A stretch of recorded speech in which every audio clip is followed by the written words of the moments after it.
Copyright disclaimer under Section 107 of the Copyright Act 1976. Allowance is made for fair use purposes such as criticism, comment, news reporting, scholarship, and research. Fair use is permitted by copyright statute that might otherwise be infringing. Nonprofit, educational, or personal use tips the balance in favor of fair use.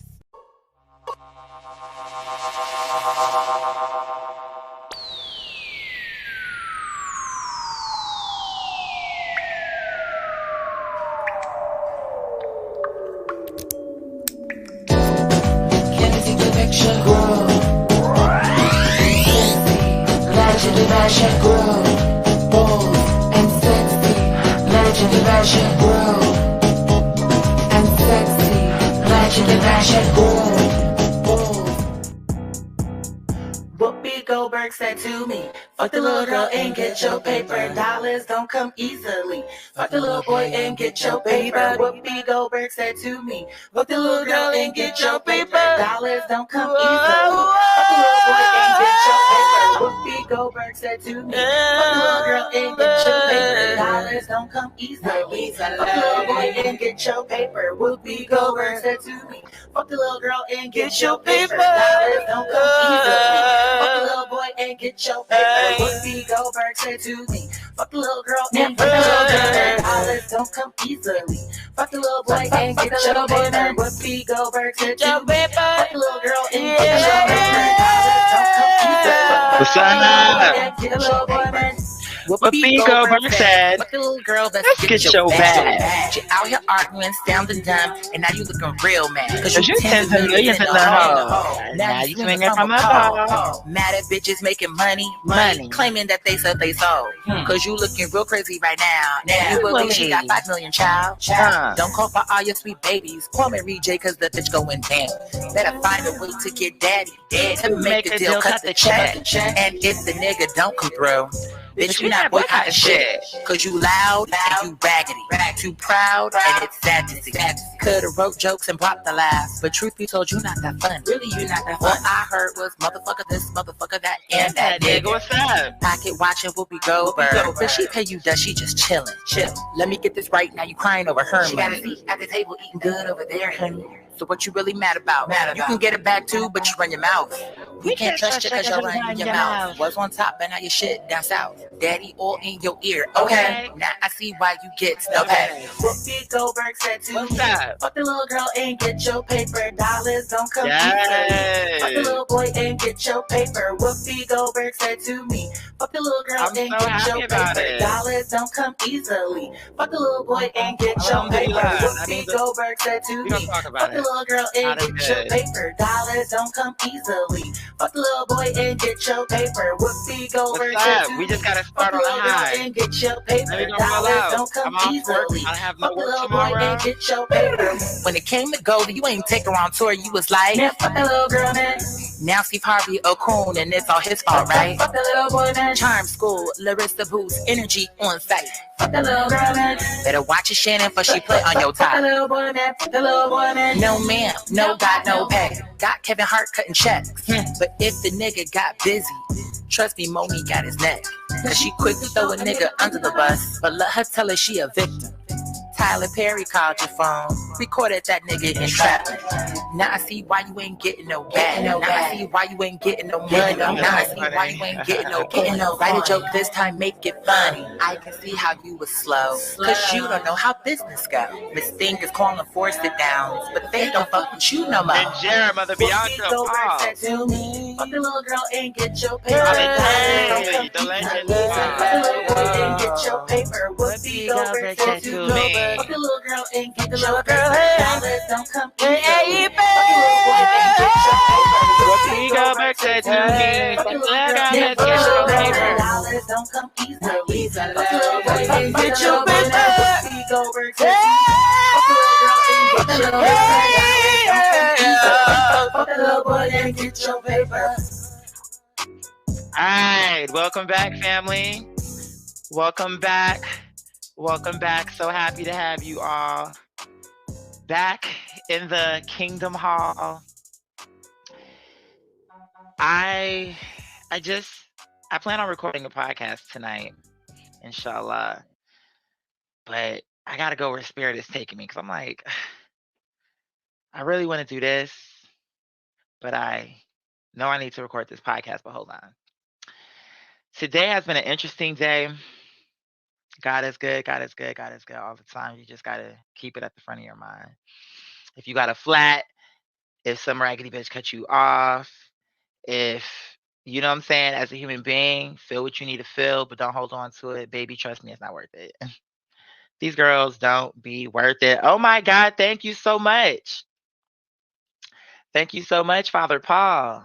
Hey, Mother Aaliyah. Miss Graham is in the house. I know, I haven't seen her in a while.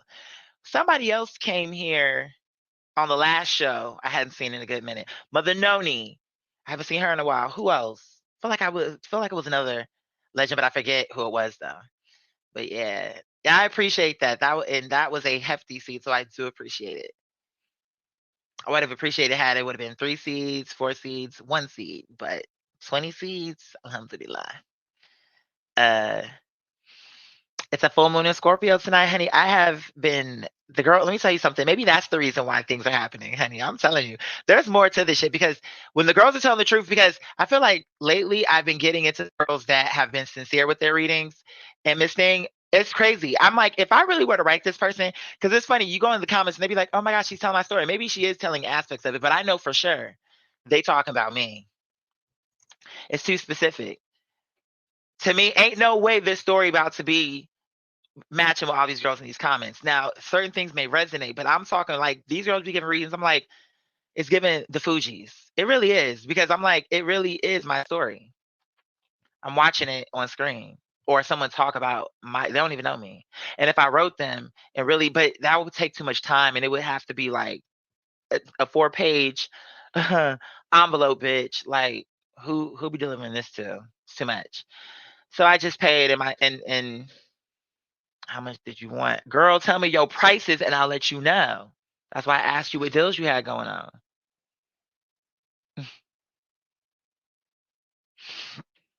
It depends on what you selling it for. I usually get because I want to smoke a blunt with y'all. Like, come on, we wasting time. I usually get my 35, but I wanted to. I can't talk and text at the same time because I'll end up typing what I'm saying. So I have to like do one thing at a time. But I wanted to get more today since I'm trying to see what I'm dealing with price wise. Yeah.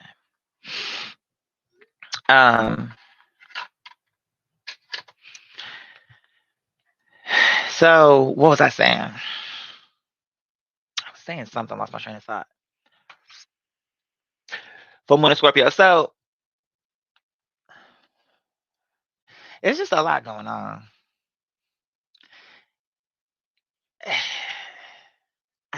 It would take too long for me to explain it in depth. And even if I did, you know what the girls would say or how they would try to make it come across? It's no point because I've already tried that, like being sincere and sharing like point by point. Okay, let me see what he's talking about. Okay, let's see what he got. Is 14 grams of weed a lot? Can somebody tell me that? Because I don't know that. I just be buying it. Like I say, I have $35. Give me like, let me get my 3.5. That's what I know because that's pretty much all I order. But do y'all know if 14 grams is a lot? What does that look like? Like, is that something that would last me and be worth paying the fee? And I'm gonna let him know you need to weigh me out. Weigh me out. Weigh me out. Weigh me out. What you talking about? Cause girl, you said 14 grams is a lot, but it'll last you a while. Or you're saying it's not a lot, but it'll last you a while. Yes, that's a half, I think. 3.5 is an see y'all good with math. I'm not. I'm seeing all these breakdowns. I'm like, damn, if I knew what that meant, then it would be better. Because even with that 3.5, I'm like, I only know that because I ordered it so much. And because of that, it's like I have an idea of what it's supposed to look like. So when it do be light, I be knowing because I order it. That's what I be ordering.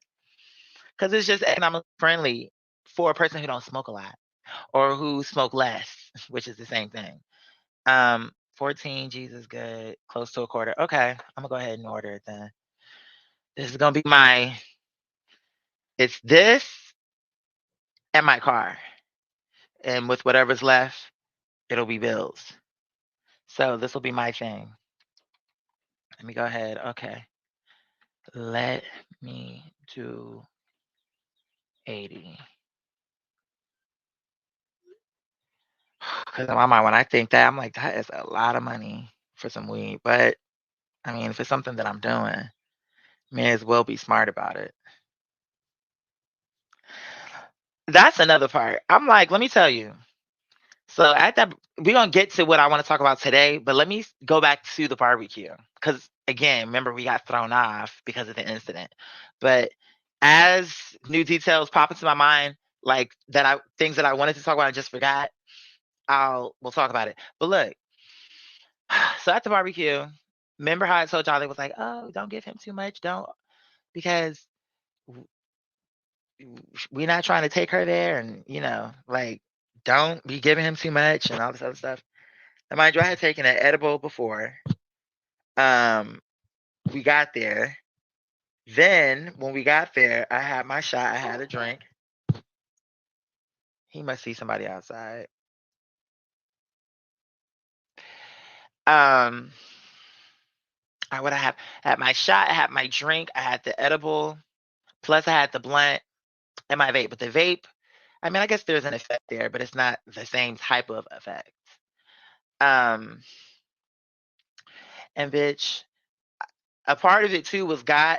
It was everything I told y'all on the last episode, but another part of it was this is what God wanted them to see. This is a side message that God is telling me because they saw with their own eyes. Okay, now this man been drinking. When they were doing like, okay, everybody taking a shot, and everybody at the barbecue, they walking around giving everybody their shot. We all took the shot. They all saw for themselves. I'm like, it's one thing to talk about it, but to really do it and people to witness it and take it in and understand what they're saying is a whole other experience. So I'm telling y'all about it, but to be there would have been different. But the point is they witnessed it. They saw. Okay, remember how in the beginning everyone was saying, don't give him too many drinks and don't they had to be extra careful with him and like almost like be delicate with him, which again I wasn't offended by that because I took it, like I said, I took that as because see somebody else might take that as what you should like as an offense. Let's just say even if it was meant to shade, which I don't believe it was, but let's just say if it was, still wouldn't bother me honestly. But just because the way I did take it, which was like more of like a sense of protection, it definitely didn't bother me. But like I said, somebody else could have been like, "What you trying to say?" Like they could have felt different about it. Which and maybe in a different scenario, they could have been being shady. Like, girl, don't give her too much. You know how she gets, and it could have been that way. Just depends. So let me see. You said you won't have to re-up for a while. Duty. Like he best not short me because bitch, I'm gonna be like, weigh me. I'm paying that much. I need to be straight. I don't want to play that game. RJ's in the house. Reaper Rose is in the house. Father Paul says, Q, I'm ready to date, but these men are afraid and cowardly out here. Well, I feel the same way, but okay, we'll get to that. Let me get through this, and then if it seemed like I forgot, say a comment similar to what you said just then, assuming more comments come in, and then because you know how I can be, I'll move all the way around and then forget about it. But that is a good topic, and we can get to that. But hold on. So here's what God wanted them to see. In addition to all the other things that I told you, but it was just, I just didn't remember to tell y'all because there was so many other things going on that I was talking about. When really I was just gonna come up here and talk about the barbecue, but I digress. The point is another thing that God wanted them to see is, see, when you're with God, you know it's gonna be balanced and it's gonna reflect that way. And it's because God is gonna get the glory in the end. So he's not gonna allow for me to cut up and act the fool and look crazy and look stupid out here and be drunk and falling into stuff and throwing up. Because then that wouldn't be the look to represent and show the message of love and joy and sincerity and all the things what God is trying to get across through action of the people he's selecting to do these different things.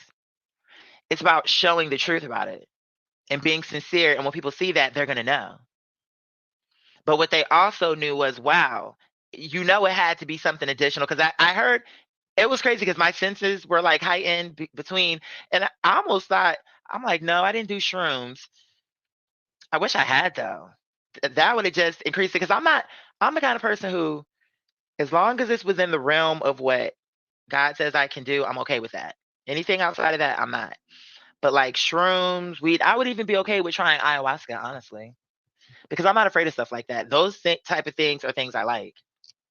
Something that is going to take you deeper and take you up and make you think and show you things. I'm not like, oh, I'm scared. But I'm not against people who are scared, but I'm just not that when it comes to that. You say, hey, girl, they got you dispensing at the job. Dispensing, not yet, but they do have girls in my position who do dispense. They do. And again, for me, that's low-key part of the problem, because, again, this is what I was telling, and that's what's crazy. Today, see, okay, don't let me go back to that question, just like I was saying to Paul, go back to that question in a little bit, because now that's going to take me in a whole other direction, but that is a good topic because that just gave me something else that came to my mind that happened today with respect to what you're talking about and just kind of the overall conversation what we were talking about the other day. So if you remember, bring it back around, because I do want to, you kind of made me think about something that happened today. But I want to finish with this barbecue thing and then kind of just segue, because actually the next thing is going to be going into the job, but for a different reason. So once I get through that, then we can get into that other thing, because actually that's a good point, and you just brought me into it. And I wasn't even going to talk about that until when you said that, made me think. So just remind me. Okay. So when you really are truly walking in the truth of God, like, and you're not coming to hurt nobody, you really want to do a good thing and all that other stuff, it's going to show. What's that common? Everybody knows this. Everybody knows this. Oh, I can't remember. I cannot believe it's so popular. Everybody knows this. Okay, well, let me go to a different one. The proof is in the pudding. You can't fake it. You can't funk it. Because even if the pie look okay on the outside, how we gonna know is when we actually take a scoop to get the substance to see what it's giving. Appearance is nothing. If what is, even when it looked like it, hold on. Sorry, Anais. I don't know if y'all probably can't say, but she's sitting with me. It's crazy. I be doing good, then it just depends. And I don't know if when the pollen comes, if it gets worse, because I never felt like I had a big thing with pollen, but I think the pollen in connection with the fur sometimes can be a lot, but it is what it is. Okay. So yeah, you can't fake it. So it's just either you got it or you don't. Like, to people who are truly discerning, it's not going to be something that you can really fake. Because it's going to always, even if they quote unquote give you a chance, it's going to always be something in the back of their mind that's alerting them to the fact that there's something off with you. But the goodness of them and the kindness and the sincerity of them is going to make them want to see a better side to you, because that's what good people do. They see good in things and how it could be better. So it's not that she didn't know about you or didn't sense that you was full of shit. It's that she wanted to believe the better part of what you could be. is why God will give her grace. Because even though it may have been a quote unquote mistake, a Cash App came through. And Father J Mills sent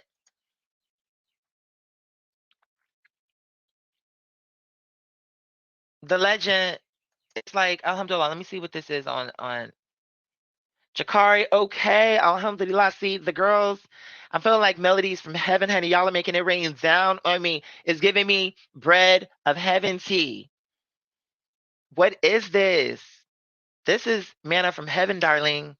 We know when we're in the presence, and it is true. It is true. We really do be knowing. But I think what happens with good people, like people who are sincere, and thank y'all for when I sneezed. I'm scared I ain't ready for that kind of truth yet. And that's fair. That's fair. I can see the fur like in my I feel like every morning I'm waking up, I'm picking fur out of my hair.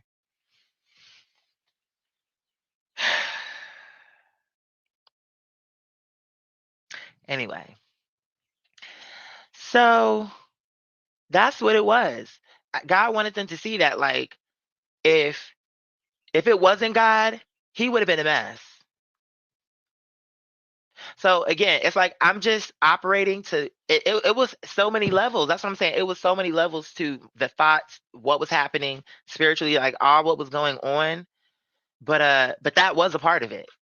Because God ultimately that's what even probably made them even go into this spiritual, because I know they saw that I was drinking with them. And then they couldn't believe I was like so like balanced. And I heard them in the background saying, it's crazy because he's literally not missing a beat. I heard them say that in the background. They was like, how he's, and it was all love, except for that one guy who was, he couldn't take it too far, because then the girls would have looked at him crazy if he would have tried to be like, girl, what is he doing? It's a mess, because he knew that would have been a lie.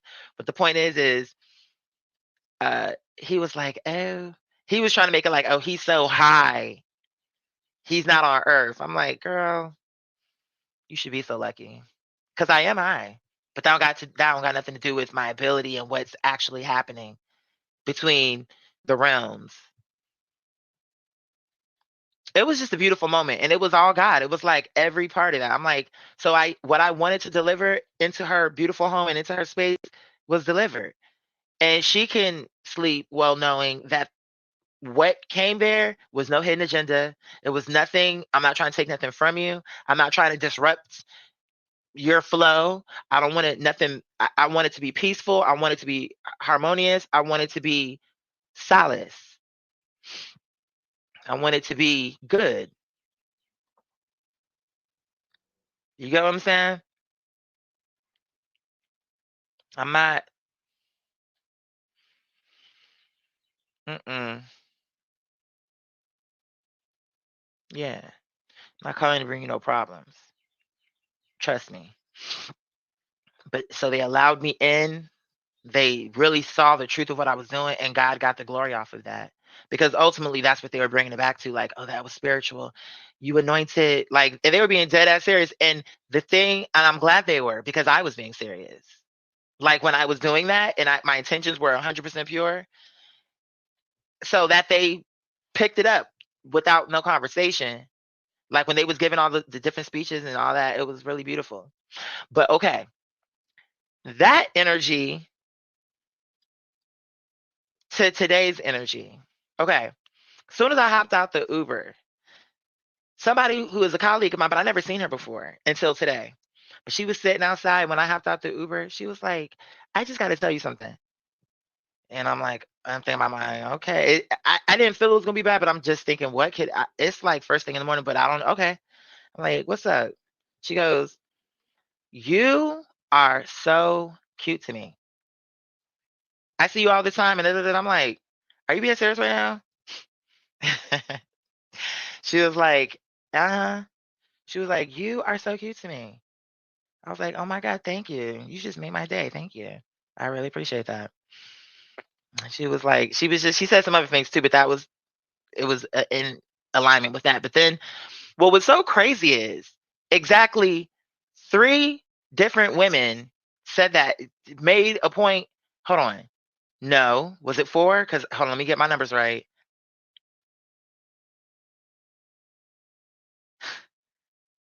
It's making me laugh because she was so. What was it? I'm like, what is it about today? And I'm still in my work clothes. You can't see the bottom part, but I'm still in my work clothes. So this is how I looked. You know, my earrings, like it was just pretty much what I wear anyway. Like just simple, not nothing crazy. But this one woman, and that's what I'm saying. Y'all not gonna stop my joy because you see that the customers love it. So don't be jealous. Don't be mad because I'm actually, this is just me being natural. And for these women, if they couldn't say, okay, I'm gonna tell you about this and I'm gonna say about another thing. Like this is what they can't take about it. So, and it's not like these people are being shy about what they're saying. It's like, okay, with the exception of that one girl who was outside, she was vocal about it, but it was us outside and maybe some other people, but maybe they heard her too. I don't know. It's not important, but I'm just trying to make a point.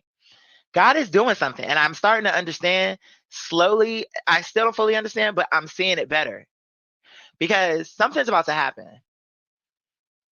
Something's telling me I need to send that letter in. I don't know why, but I think they're going to. People keep saying, oh, they're not going to change. Even okay, that's what I was going to say about what, how do I say the brother name? Jirachi Wish. I don't know if I'm saying that right. But that's gonna lead me into the point I wanted to make about that. But the point is, so she started with that. Then I'm doing the pick. And when the two women turned around, right away, she was like, oh my God, bitch, you are so beautiful. Miss Thing, I love your brother locks. And I'm like, oh, because I just call them locks. I don't call them sister, brother. I just call them locks. And they're really just locks, honestly. But okay. The point is she was just giving me love. And then she was like, oh, I got to give you a kiss. Mwah, mwah. And then she was just living. And then she was living for my music. Now she dancing with her yogurt. And her sister, who was the other woman who was with her, she laughing and she dancing. Like it was just a joyful moment. And mind you, it's early in the morning.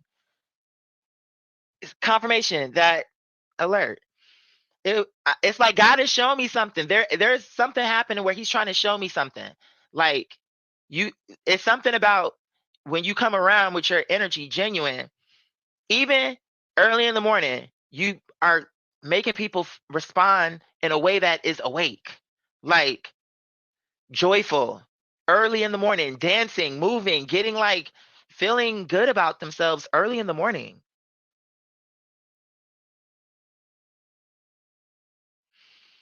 I don't know why what else, like, what am I supposed to take from that? But there is something there because it's just, to me, being in my existence as I'm watching the experiences happen to me in my mind, I'm thinking it's ironic because on one hand, I'm like, it's so obvious. I know you're trying to show me something, yet why you're showing it to me is what I don't get. It's obvious, yet still like not fully revealed. I'm like, what's the reason? There's a reason. Because it was too blatant today. I mean, people throughout my life here and there, but I've never encountered like today was just different. I don't know. I just think things are changing, but today was just totally different. Today, people stayed out of my way, including that lady. I mean, I walked right past her with my music. Clearly, she heard it. She just pretended like she couldn't. She's not giving me no attitude. I'm like, okay. I mean, I'm not tripping. I'm grateful because I really don't want to argue with you back and forth. Um, but my point is, okay, so there was her. Then there was this other sister who I was doing a pick and I'm turning the cart and I'm like, oh, you come out first, so I backed up. So I'm like, no, you come first. And she was like, honey, she was like, who are you, Miss Thing? You are like, she was just going in and she meant it. Like I could tell she meant it. And she was just like, no, you know. She was like, no, you're doing it.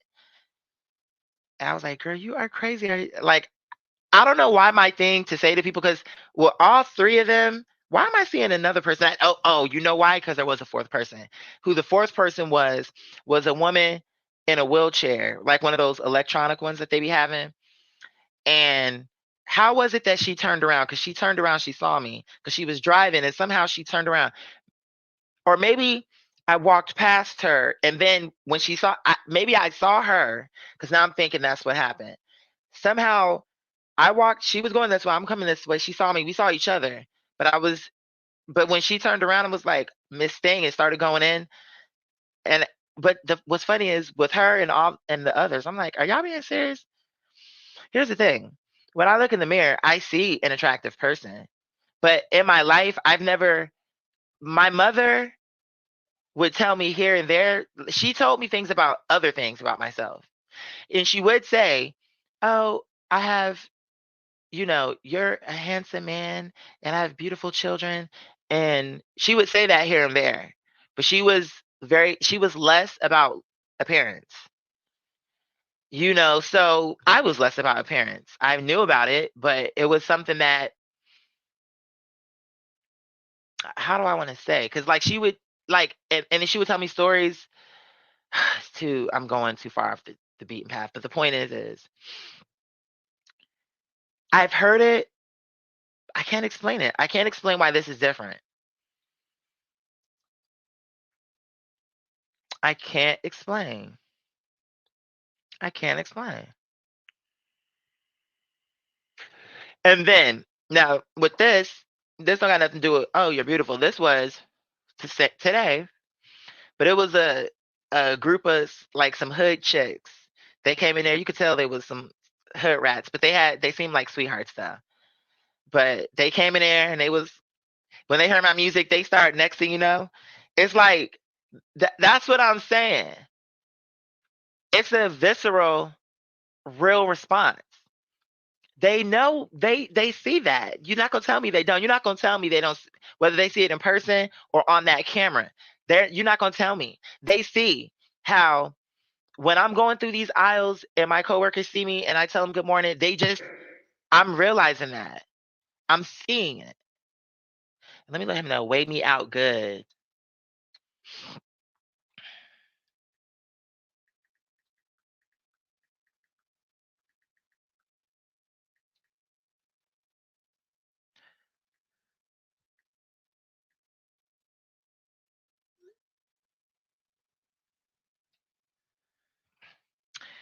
Um,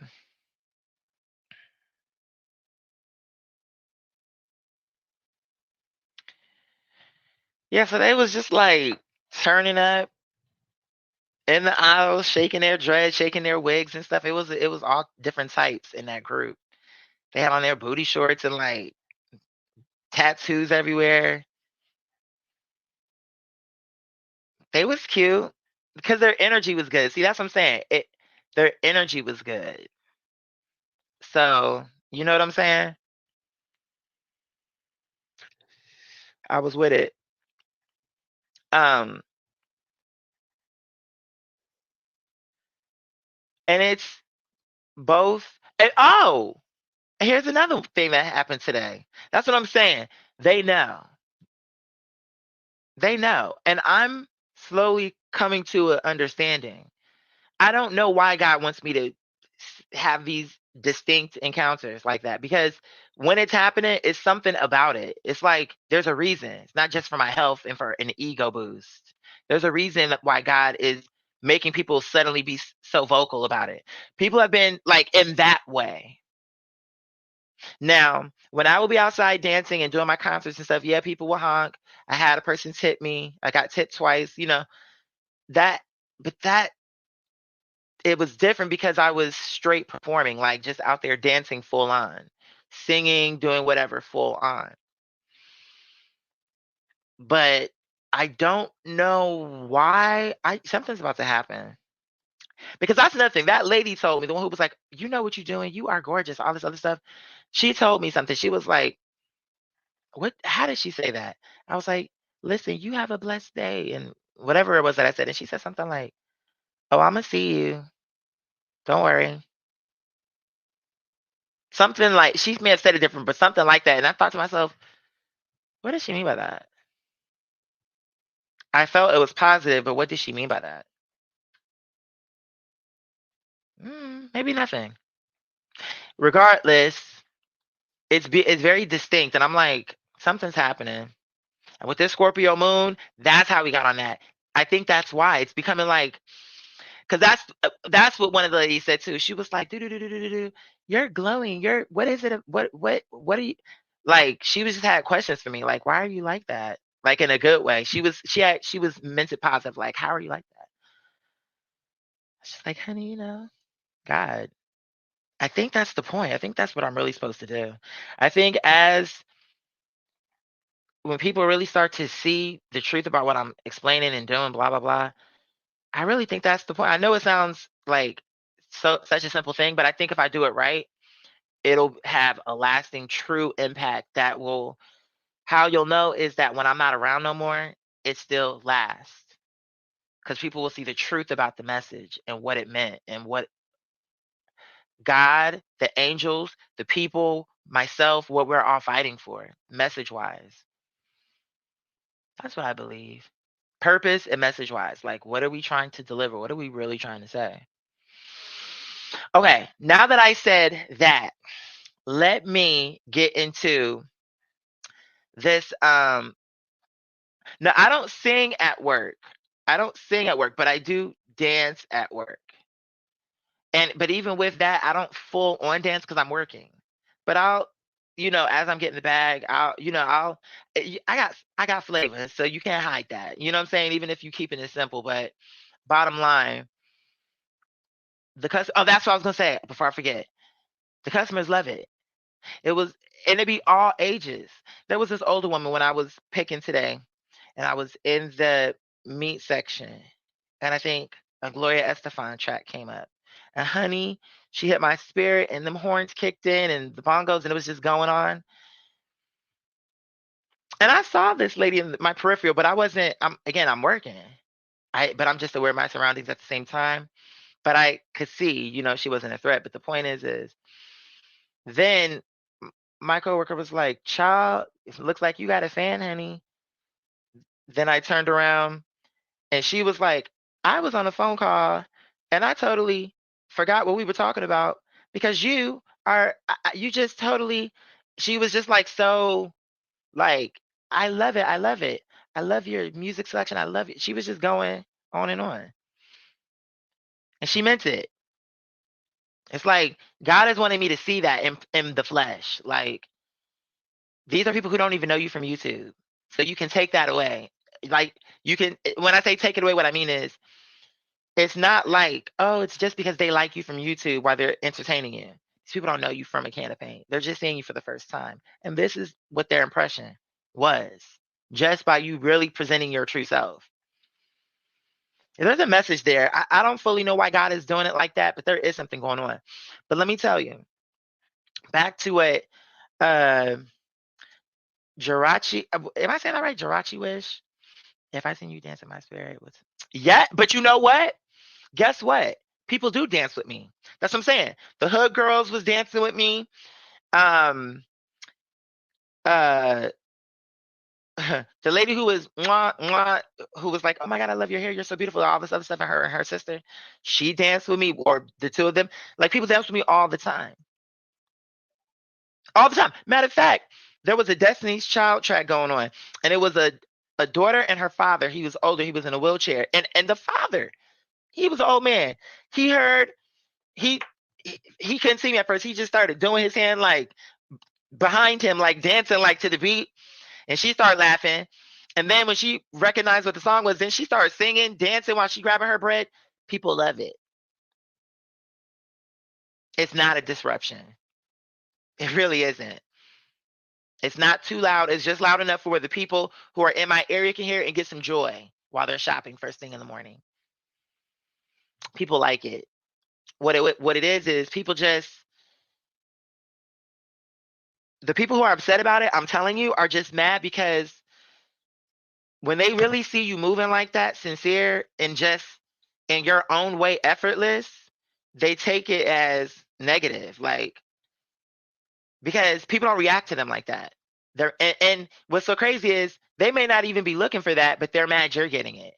Like maybe before you got there, they wasn't even thinking that.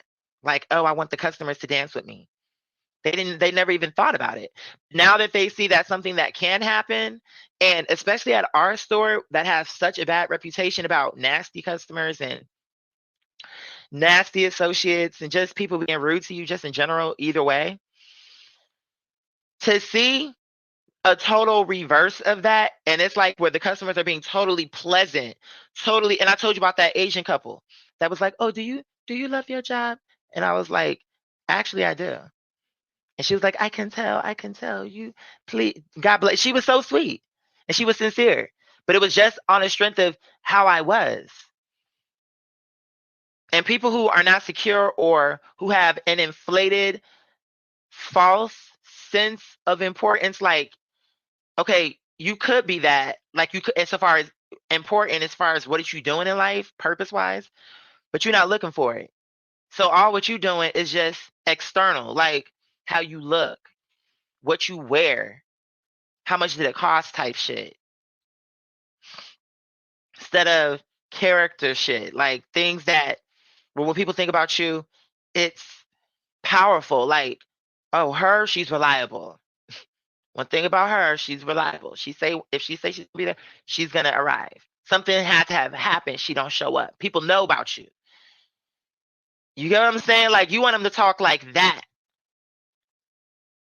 but you only get to that level through action. You can't fake it. You actually have to show up, be present, be counted. You don't get to ride the wave on that. You actually got to put some breaststrokes in and actually work for it and be that person. So, but when they see you do it, even though they didn't want for that, now they're feeling a way that people are reacting like that to you on something that didn't even cross their mind was possible. Like that people could be that pleasant first thing in the morning and have that much energy. Or that even an associate, like, why are you so energetic? Because it'd be too early. In the beginning, I was able to make my coffee, but then it was too rushed. Couldn't even enjoy it. I'm like, bitch, it's not worth it. So it just be natural energy from God. Because it is early, and I can feel how I am tired, but like I say, I'm doing my part to encourage myself, and God is giving me the strength and giving me the tools and giving me things to help me focus, to help me stay positive. It's like it's a teamwork. The angels, it's like it's a lot of things happening with this job. Like if I have to do my part, wake up, show up, be positive, like say, don't, okay, these things can be annoyances, but we're not going to keep talking about it. Write a letter. Do your part. That's why I feel like something's going to happen if I write that letter. I really believe that. Put my heart into it and really tell the truth. Like the truth is I do love my job. I put pride in my work. I'm going to just first start with how I actually really, and I want things to go smooth. And isn't that what we all want, for things to go smooth, for the store, for the consumer, for the customer, for them to get their products and things not to be delayed, for it to happen the right way? Like, isn't that what we all want? Like, come on. So, but let me tell you, that brings me to the thing, what Jirachi Wish was saying about how he didn't say it, but he mentioned dispensing, which made me think about this. So with my team, they, like I said, they have us doing everything. And when I say us, I'm saying collectively, because there's certain things I don't do, I won't do. But as a collective team, why the times be affected is because you are having others on our team do that. All of these little different things. You understand what I'm saying? But here's my point. Today, I saw the gay manager who's in my department.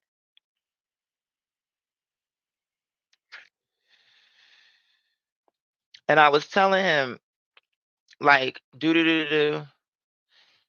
this chill pick that I did at the very end, actually at the beginning and at the end, because why it came to the end is because I skipped it. Sometimes they'll do that.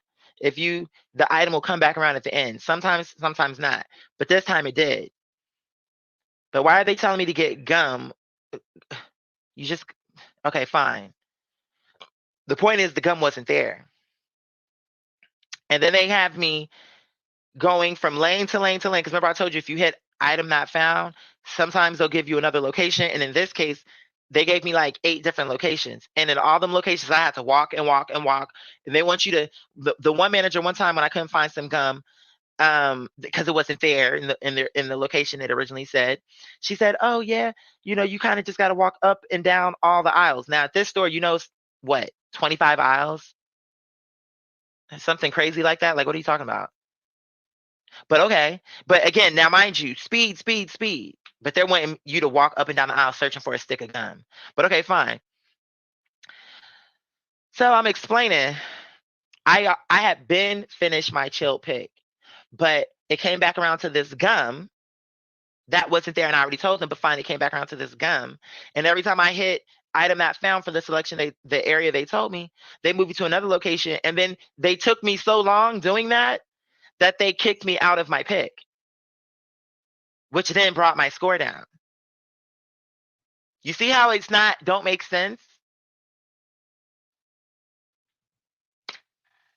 The actual chilled stuff was already picked. But why they put something that's ambient, like gum, with something that needs to be chilled, like eggs, I don't know. But they did. And when that happened, it affects my time. So anyway, I'm telling him this. And I'm telling him, and then I said, and another thing is too, today I had an item that was the item. And it would not accept the item or let me punch it in or anything. Oh yeah, that happens. And then I said, and also I started like telling him another issue, like what could help. Like, you guys keep complaining about, have the trash people not came yet? Because I forgot to take my trash out today. Bitch, I forget when I get home. It's still early. I'm thinking it was later than what it was because I'm like, fuck. Like today I was really exhausted. That's what I'm saying. I woke up this morning, I was so exhausted. I was like, oh my God, I really prayed. And today I said, I'm gonna sit here. I'm gonna put an alarm on for 4 minutes and just sit here and just really gather my thoughts. I was so exhausted. But I got up and I came to work and did not let my exhaustion affect my communication with the customer. I was still kind, still upbeat, still energetic, even though really I was exhausted. But I'm telling him these things. And you know what he gonna say to me? Oh, he says to me,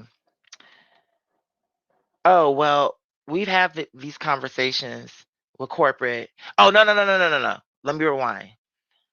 I said, the metrics, y'all keep talking about these metrics, but for reasons what I just told you, like with that gum or with things not scanning, do you think it's fair to put us with metrics, understanding what this job entails and the circumstance that we're in? Is that being communicated?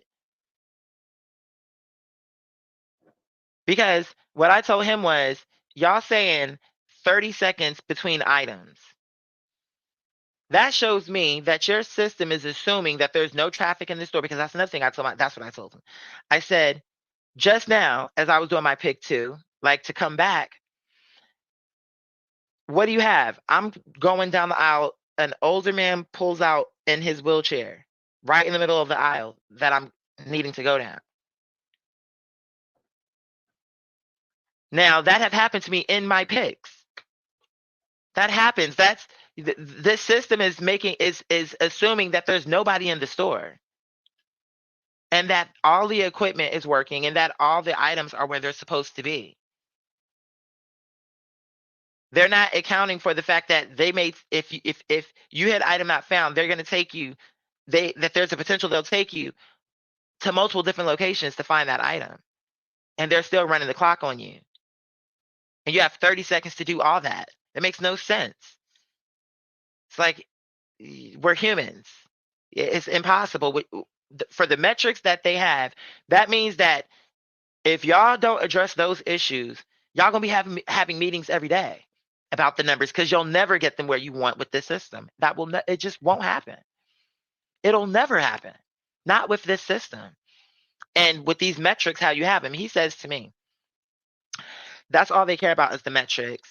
So that's all. They don't care about the human side of it. All they care about is the numbers. And we've already told them about these things and they don't care. That's what I'm saying. Bad leadership. To me, you gave up. Like, if you're a leader, you don't quit. If it's true what you say, you said the lead lady that was bothering you has an evil spirit. The lead lady. You talking about the one with the lashes? Attached to her, that devil hates when God is working through people. Yeah, I'm like, girl, please, because you're mad about it. Because you can visibly see in person the response that people are having, and the thing of it is, you know, it ain't nothing wrong with it, and you know that it's actually an asset to have an energy in there that wakes people up and makes people more pleasant. You're just mad about it because you didn't think of it or whatever. You weren't that way. You're just mad about it, but that's fine. I'm not tripping. But like I said, she did back up off me. But my point is, he's telling me they don't care. Yeah. So in other words, he's saying what I'm saying is true. He's saying it's true what I'm saying, but that they just won't care. How can you say they won't care, but then if they care enough to send down orders for and jump on y'all head about it, they don't care?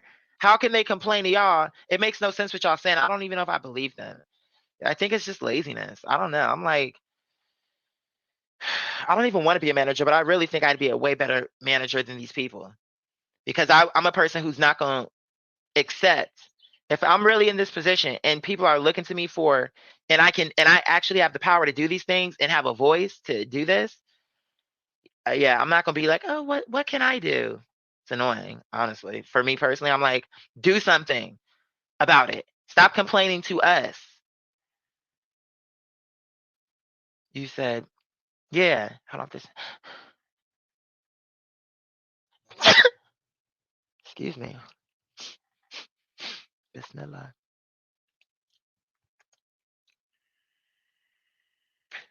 Let me transfer some money over so I have this weed money.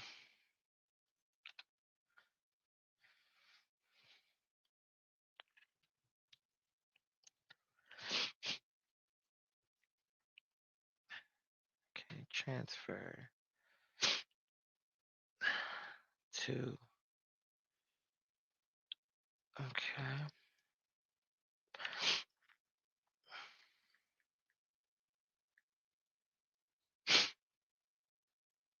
Okay.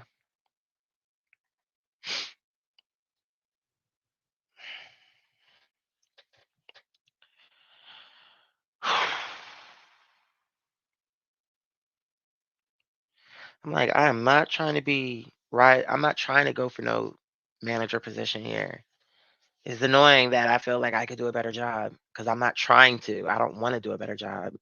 Like, meaning when I say I don't want to do a better job, I don't mean I don't want to do a better job for the job I got hired for. I mean, I don't want to have to feel like I need to step into a higher role. Like, it wasn't a goal of mine. But they making it out like a nigga have to step up and do something because nobody else is there. Everyone's so defeated. Why?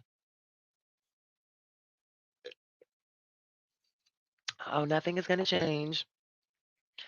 I'm like, I've been hearing that my whole life. I'm sick of that. It won't change. We gotta push it some. Loosen it up at least.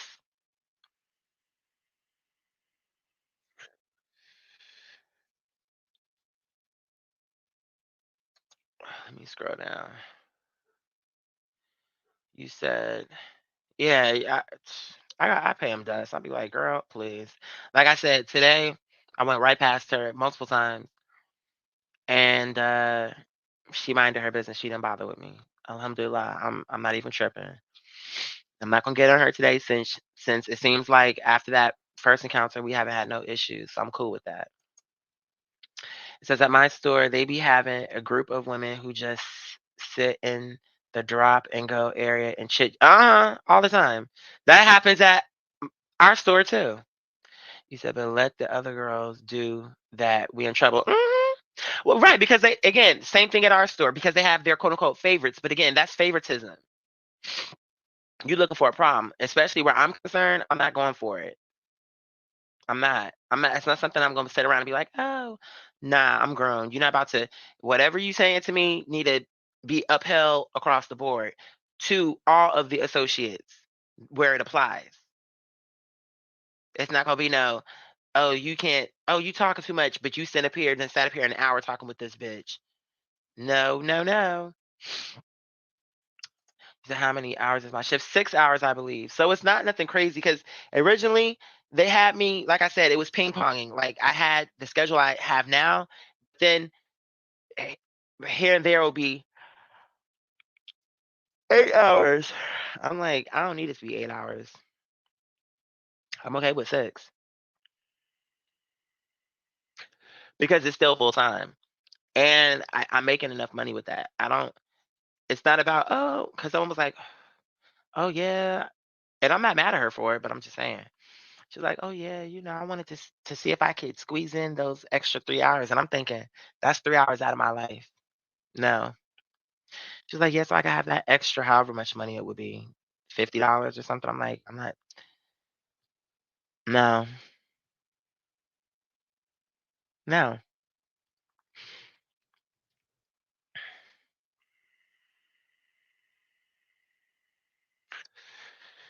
I believe I'm on a track that makes sense. That financially things will open up. I just have to be and level-headed. I don't need to do a money grab. Like, oh, how many? Like, if something presents itself to me and as a means to earn a living, and I can do it, and like at this point now, I take on extra work. It's gonna be work I totally enjoy, like a part of my career, like artistically. You get what I'm saying? Okay, let's scroll down. Let's see. You said that is your coach's fault. They set up the pick path wrong as fuck because chilled and frozen should not be included with. Right. But again, I'm telling him this. He's not saying I'm wrong. He's just saying, oh, and that's what he told me too. Oh, that happens to everybody. You're not the only one that happens to. As if, like that, bad leader, like I said, it really comes to bad leadership. That to me is not an appropriate response. I'm telling you, y'all keep bitching about pick speed, pick times. I'm expressing to you the issues why that is. You're telling me now that, oh, that that happens to everybody. That don't make it okay. That's if it's happening to everybody, it's showing you why it's moving so slow. That it's enough. It's just I can't. So how can you say move quicker, do things quicker, knowing that you have faulty equipment, knowing all the issues? It's just silly to me. Why are you bitching at us? Why don't you bitch at them to begin with, and then also start bitching at these people that you actually allow to do nothing? So between you not getting on these people's ass who are stealing company time, and also not addressing glaring issues that are just obvious and common sense, that's your issue. Bad leadership. Period. Period. There's no other way around. It's not about hurting feelings. It's not about none of that. It's just what's true. Bad leadership. Simple. Simple as that. Simple as that. That's your issue. It's not about, oh, we need to be quicker. It's that you don't have no cojones, you don't have no gusto, you don't have no courage to actually stand and say the truth when you need to. Instead, you throw around power when it's unnecessary. Why is your music on? That's what you worried about? Ho, sit down. We're not about to do that. You need to actually get to the root of the issue. Because right now it's full of crabgrass and it's unsightly. How about that? But he's telling me, oh, that's how it is. That's how it is. It's not gonna change. They don't care. I'm like, this is our leadership. What are we? Okay. I'm just like, so I'm gonna write my letter. Now, once I do what I can do, then I will know what's up. I'm not gonna take anybody's word for it though. It's not gonna work. It's not gonna work. Maybe it didn't work for them, and it may not work for me. But at least I'll know. Then I can say, okay, well now the company is full of shit because now I know for sure you clearly, like, in very direct, straightforward, respectful. Because like I said, I'm gonna open it up good. Like, I really appreciate the opportunity. I enjoy working here. I love the customers. And just all the. I'm gonna start with the truth and start on a good note, and then really get into the things that could, in my view, make things a lot better for your organization, not even just for us. Because guess what? If it's happening to our store, something tells me this is not an isolated issue. Could be. Could be. Don't think so though. Prove me wrong. Show me how everybody else is in chaos like this, but yet still on top of things. It's not good to work like that. It's not good. I cannot wait for him to get here with this weed so that way I don't have to do this bowl no fucking more. And I can just do a straight blunt, a real one, not this shit. He needs to hurry up. Did he respond? Okay. So I'm like, girl, player. No. We're not doing that. We not doing that.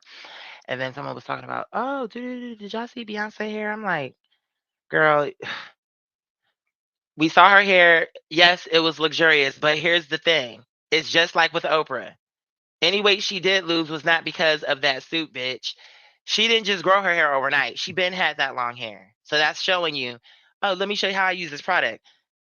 That don't mean that that's how her hair got like that. So your hair not gonna grow like Beyonce or look like that. She got people washing her hair, giving her all the best, really tending to her hair day and night when she needs it. And she grew up in a salon, so it's different. I'm like, girl, why are you trying to act like, oh, let me show you how? Although her hair was sickening, but that still don't take the fact away that you just made this product. So clearly this is not how you got the results you got. That's my opinion. But she did get the results. As long as her mother will get out of the frame so that, because we'll need you messing up the brand. But no, she definitely came through with the results. But my thing is, anyone with a brain will understand. Unless you get swept into the, oh my God, look at her hair. Okay. But the truth is, this product did not give her the results. Oh, what's she going to tell you? Oh, yeah, this product is literally the same recipe that I would grind up in my kitchen and make, but now we're just making it for y'all. This is a new product that y'all developed, sweetheart. And you figure, bitch, I got all this hair. Bitch, I need to get behind a product for hair, bitch. Okay, that was smart. Because that Ivy Park, for me, I think she got a better chance with this shampoo than she did with that. Maybe, maybe not, but because at least with the hair, that's an easier sell to me. Makes more sense. And I actually think the way she went about it was smart. However, to the point that she should have just washed her hair. I don't know, because, oh, let me show you my way of doing it. I'm like, just do the tutorial. Because, bitch, we know you didn't get the results by using these products. That is true. You said, unfortunately, corporate doesn't care about the human side. They just want to make sure the numbers are good so they can tell their bosses things are good. So then that's when I'm going to go to their bosses and explain how they're fucking up their paper. Like, something's going to shake. They could, I don't care. People can tell me what they want. Oh, corporate don't care. Maybe they don't. But when I write that letter and they don't, if they don't respond, there's somebody above them. I'll just keep moving up the ladder. Hey, legend. You said, girl, oversized produce, ambient general, anything that isn't ambient, frozen, or chill eats up time. Exactly. But they know that though. It's true. It's all, so it shows you this problem is far reaching. Hey, legend. How are you, mi amor? You said I agree with Jarchi about the corporate world. I remember the quotes when I was at Great Clips is what? I know what that is. What is that? A haircut place? I could be wrong, but I've heard that name before. They wanted me to do okay, it is haircuts. 12-minute haircuts, girl. Bye. Okay, so these bitches gonna walk out of here looking like Edward Scissorhands and I won't hear nothing about it. Ain't no such thing, bitch. If I went to some place and they cut my hair in 12 minutes, bitch, please. Okay, we can make you look like Kate plus 8. Because with her haircut, it was real easy. Just get a big chunk and say, slice. We don't got to feather it. We don't got to tease. We don't got to do nothing. Except for when we get to this big ass hump. Then we're going to make you look like, what's her name? Teresa Caputo, bitch. We're going to make you look like the Long Island medium, bitch. 12 minutes, we can give you some hairspray and a tease. That's what we got for 12 minutes, bitch. Haircut. No, we gonna put a big hump on this bitch head, curl her some bangs, spray her out, and then move along.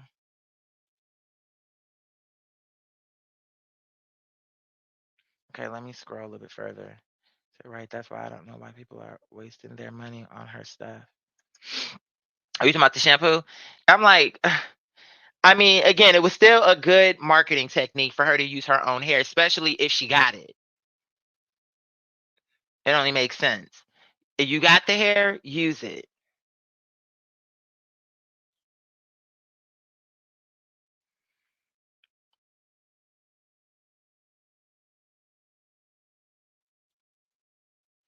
With all them jump cuts, I'm like, she got the length, but when they got to the finished product, I'm like, she got a lot of hair, but do she got that much hair? I mean, I feel like I have seen people who were like had hella like a lot of hair, like just a lot as far as volume, but I'm really wondering like, she probably when she would do all them jump cuts, first she would show you like, okay, I got the length and it's really my hair. But then when it would jump, that's when they would add some pieces in for the thickness, not for the length, just to make it more like illustrious. But by the time you already saw the length, it's like now nobody's gonna question if pieces got added in later. You get what I'm saying? And there's nothing wrong with that because anyone does that. Everyone does that as far as where hair goes. But I don't know. Because at the end, I'm like, it seemed like way more hair. It just seemed like a lot of hair. We know clearly from this, especially after her doing this marketing campaign, she have long hair. But it just came across like, do she got that much hair? Because she still, the point of it is, all of this is my hair. And I'm like, okay. All right. Still, that shampoo didn't make your hair like that. And you can use it for this tutorial, but in general, how you got your hair like that, the techniques you were using had nothing to do with that. Hair mask, which you were using from Secret and all this other stuff. I'm like, girl, please. No. You said you be having me screaming and laughing when you be like, mama saying it as well. She do, because I'm like, stop doing stupid shit. Just, you can still do stuff, but calm down. She be like out there acting crazy sometimes. I'm like, you need to be more like Matthew. Talk here and there. Because even when you do interviews with your ex-husband, I'm like, that's not going to last long. Because I could tell she's annoying. And I could tell he ain't happy with her because she's coming across annoying. Well, you know, he ain't perfect. It's just the way she was talking about him. I'm like,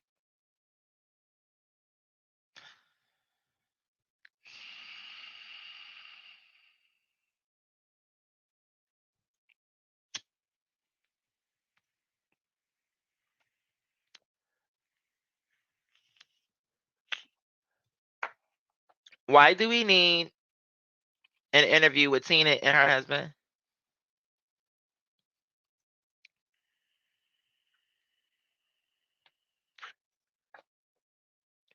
She do. I'm not even kidding. I can give you like 10 different examples. The VMAs, 2001. What was it? 2002. Bitch, you had them looking like what? What exactly is this supposed to be? What's the inspiration? Because you was giving it to girls to indulge into wacky tacky teen creations because they were. I'm like, why can't you just make them something you can sew? So why can't you just look at like what elegance is and make that your own way? But like, she had them coming up there with shredded jeans. One time she made a cute dress. I was like, okay, Tina, so you're learning. But the girls still got through. But it was clear that the girls that at some point they had to switch from Tina Creations because over time the girls were like, oh, they back in Tina Creations. So it shows that the girls like they have elevated too high. You need to move into a real designer now, even if it's black owned, but it need to be someone who's not your mama. Now, if your mama was Vera Wang, we could talk. Because then I knew the gown was going to come out how it needs to come out. Who's your daddy? Oscar De La Renta? Okay. Well, if he used to make costumes for the church, not good enough. Oh, he used to make the little, what you call those? The church gowns? Oh, really?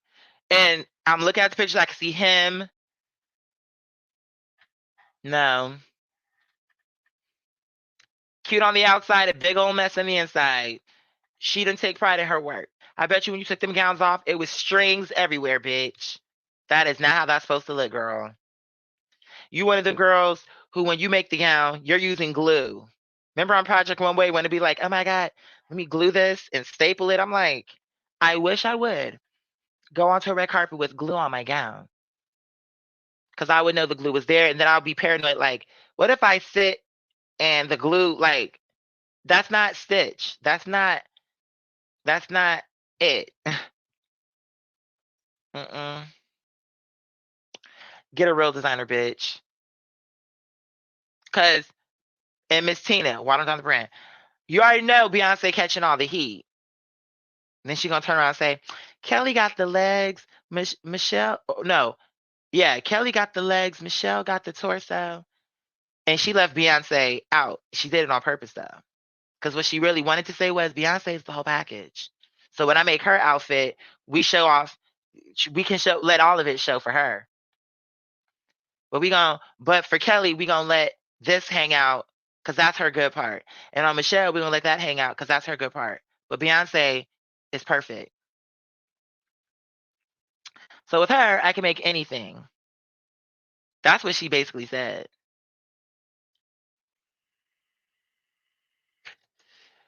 Girl, I'm gonna say she probably did use her products, but to me, it's two parts about it. A, you look at how long her hair is, shows you she been doing something else before she got to this, which is a fairly new thing.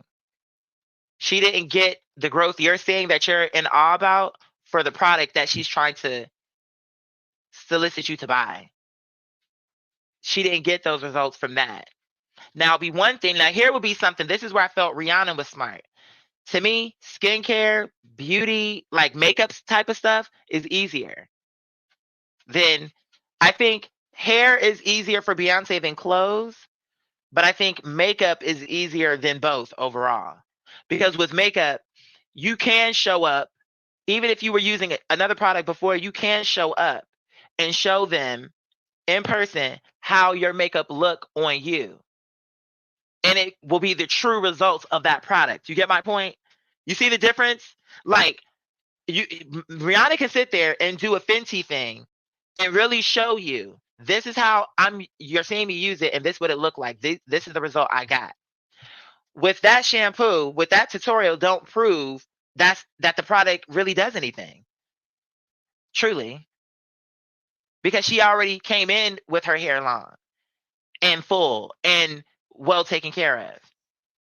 Now, had she would have brought somebody in with maybe, let's say this, she would have brought somebody in with a full head of hair but had damaged hair. and she would have put something on her page where it was a time elapse of, say, we're showing you what her hair looked like when we found her within 3 months of her using our product, and we're showing you the process, and we're showing you something, we're showing you how over time how this product has affected her hair that started damaged, maybe even a little broken off. So we brought her in, you know, we used the products, we gave her a nice trim, she continued with the process, and here she is. But to walk in as Beyonce, someone who we know got the best of the best, plus we know, especially now seeing your hair like this on full display, is explaining, okay, so you been had, clearly, because you don't get that overnight. So it's showing that you been had long, healthy hair before you created this product. With makeup, even if you use something different in the beginning, you could still prove that the makeup is premier. You can still prove that by showing up, using it, and showing how it look on your skin.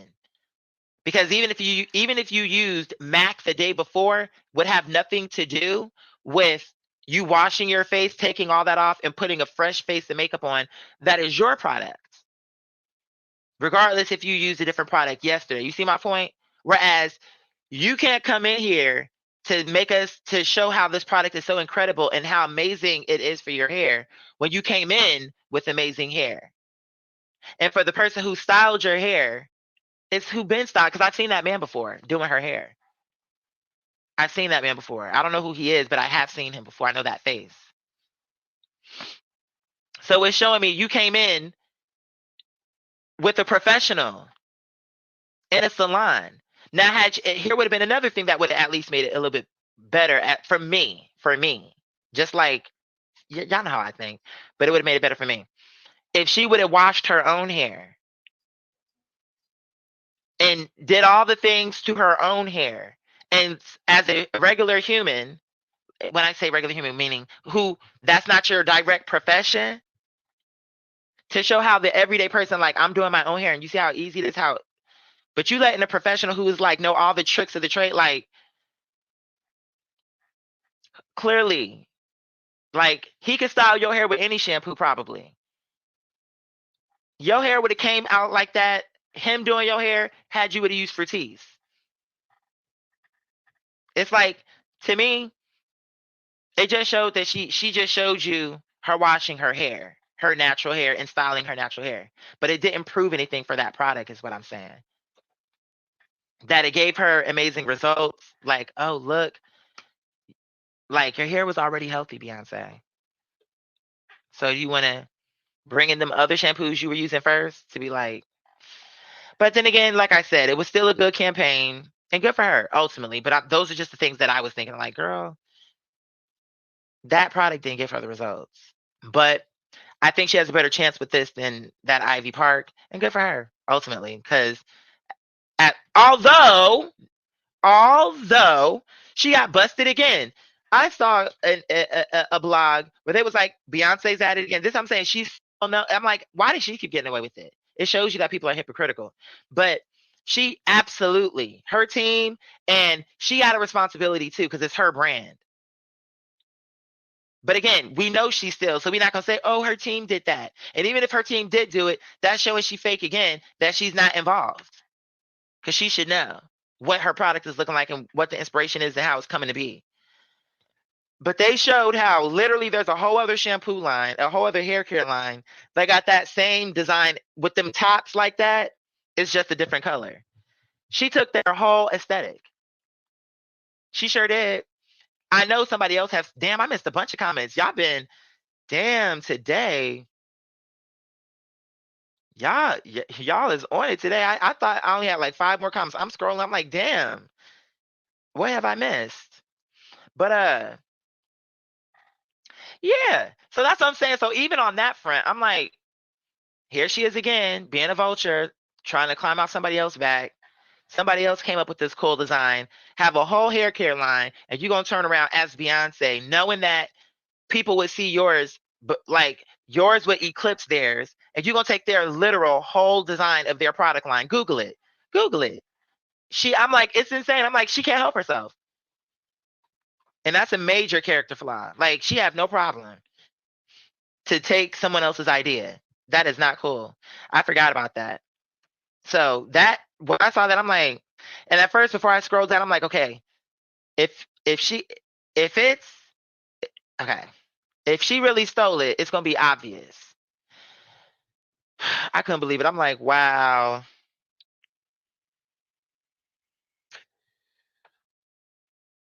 She can't help herself. She really cannot help herself.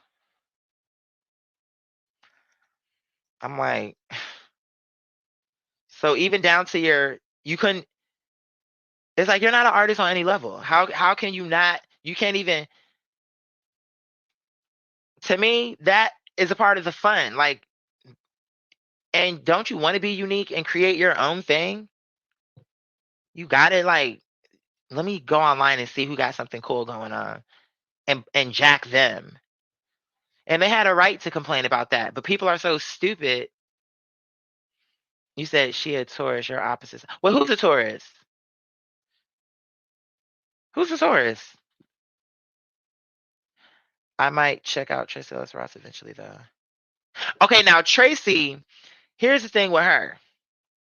I saw her doing something, and the difference, what I liked about hers, is two things. I saw a clip with her, and with her demonstration, she did it on herself with her own hands, which I think is better because when you're showing the consumer, most people who buy your shampoo, that's how they're going to do it. Show them like in a real life way of how to use your product if you're going to do it. But okay, the second time I saw something with her, she was doing someone else's hair. And I liked that because I felt she's not a professional hairstylist. And she's taking someone hair who she don't know and showing how it works on different hair types, and she's showing you how easy it is with her own hands. I can appreciate that better. To me, her process seems more fleshed out and more sincere than Beyonce's. Personally, hers feels more. You said Beyonce is a Taurus sun. Oh, funny, because she got my X sign. I have her sign as my sun, and oh no, not my sun, my moon and my rising, Virgo.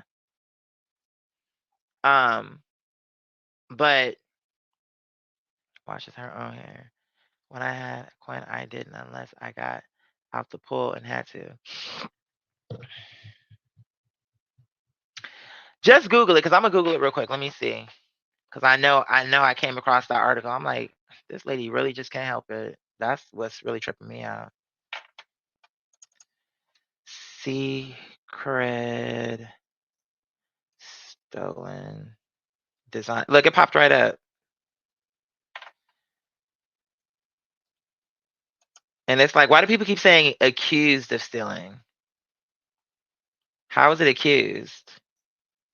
Look at this. Is there a way for me to... Okay, this is a...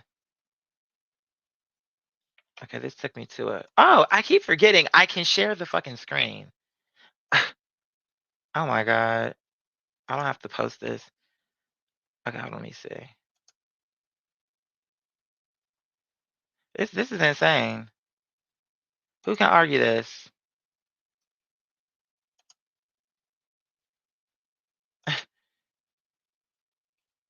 That is crazy to me. Okay, let me share the screen. Hold on. Share this tab. And then let me see.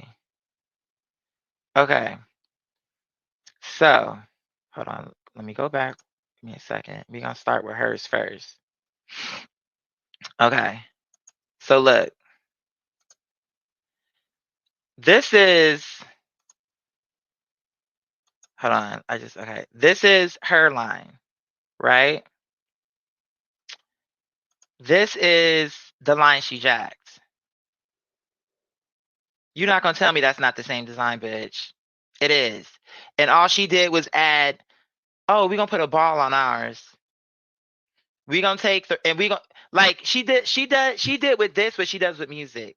She took the general idea and made a small little alteration. Oh, no, it's not the same because we got a circle on ours. And we have one bottle that's clear. You're not gonna tell me that's not the same product. Because, bitch, it is. She don't got no problem. But you saw for yourself her laughing about stealing from people, so it's not like it's something that she's above. But people, when it come to her, that's why I'm like, this outrage is so fake. When they were like, oh, Cedric took a joke. And he not even saying he took the joke. She's saying she's stealing. She actually is stealing. She getting called out left and right, sued left and right. Yet it's just okay because she's Beyonce. I'm like, no, it's not okay. And guess what? When they do it, it's not okay either. The difference is I'm an artist. So where Beyonce comes into it, where she came onto my radar with it, is just the fact that what she's doing to other artists and have even touched on my effect, that the girls want to act like that's so impossible. I'm like, girl, okay, suck an egg. I'm not going to argue with you. But bottom line, that's where it's like she's on my radar. I don't follow Kim Kardashian, Lori Harvey, Kylie Jenner. I don't know them because they're not artists and they're not people that are on my radar because I don't really care about what they're doing. But Beyonce calls herself an artist and is someone who actually, at one point, I liked her better. You get what I'm saying? But then over the same shit, and now you're older, you're still doing the same shit.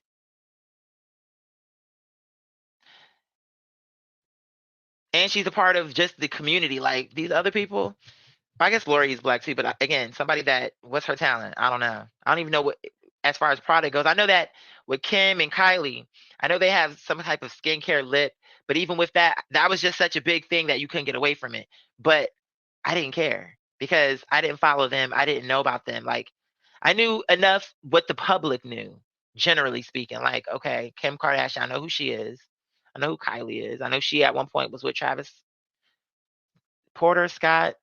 I always forget the two, but with Travis, like I know enough, but I don't care enough. Not stealing somebody man or stealing someone concept. Hey, what can you say if the shoe fits? And hey, again, for the criticisms that they get, if people are giving it to them for stealing, they should get that. That's not okay. It was something maybe a year or two ago I had heard with Kim where I'm like, shit, she can't. It is what it is.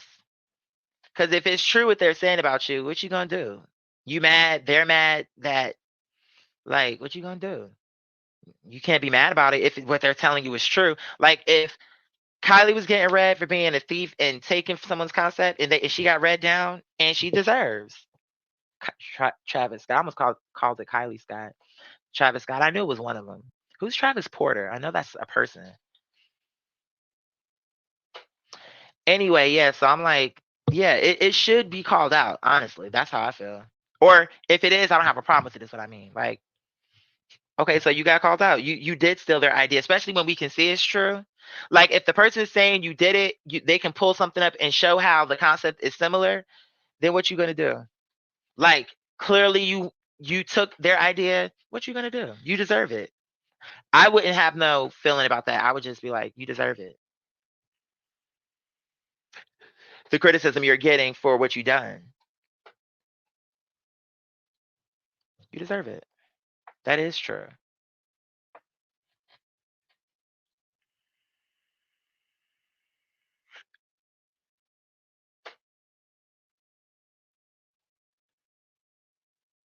Yeah, but it's always, but that's humans. That's what I'm learning too.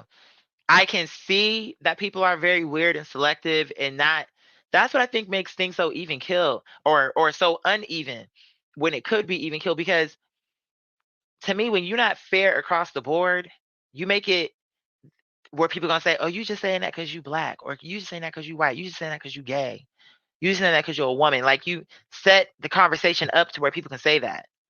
When you see something, address it to me truthfully. Then people can't come against you and say, "Oh, you're a hypocrite. You're what's that word? You're biased. You're this. You're that." They can't do that to you. You eliminate that to me, and then it can be fair, and then you can get to a real conversation. Because you're not being a hypocrite. You know what I'm saying? Like, you're not, oh, it's wrong when he did it, but she can get away. Or she can't get away, but he can get away.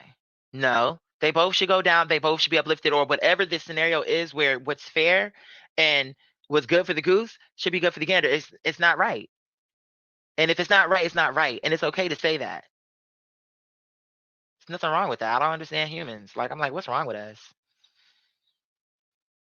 And the shit we be talking about in my mind seems so, it don't be complex. There are complex issues. This is the shit we be talking about. I'm like, this is not it. We can't even get through the simple stuff. There's no way we're getting to arithmetic and all this other shit. We can't even get through the simple, basic shit. We're not getting into all this other stuff because we can't even do this right. Kindness, you don't understand that. You weren't taught that. You didn't learn that. You can't talk about compassion and empathy. This bitch don't even know how to share. Mine. You was probably that kid, that annoying ass kid. Mine. You was playing with the doll, now you playing with the Hot Wheels. Somebody else playing with the doll, now you want the doll back.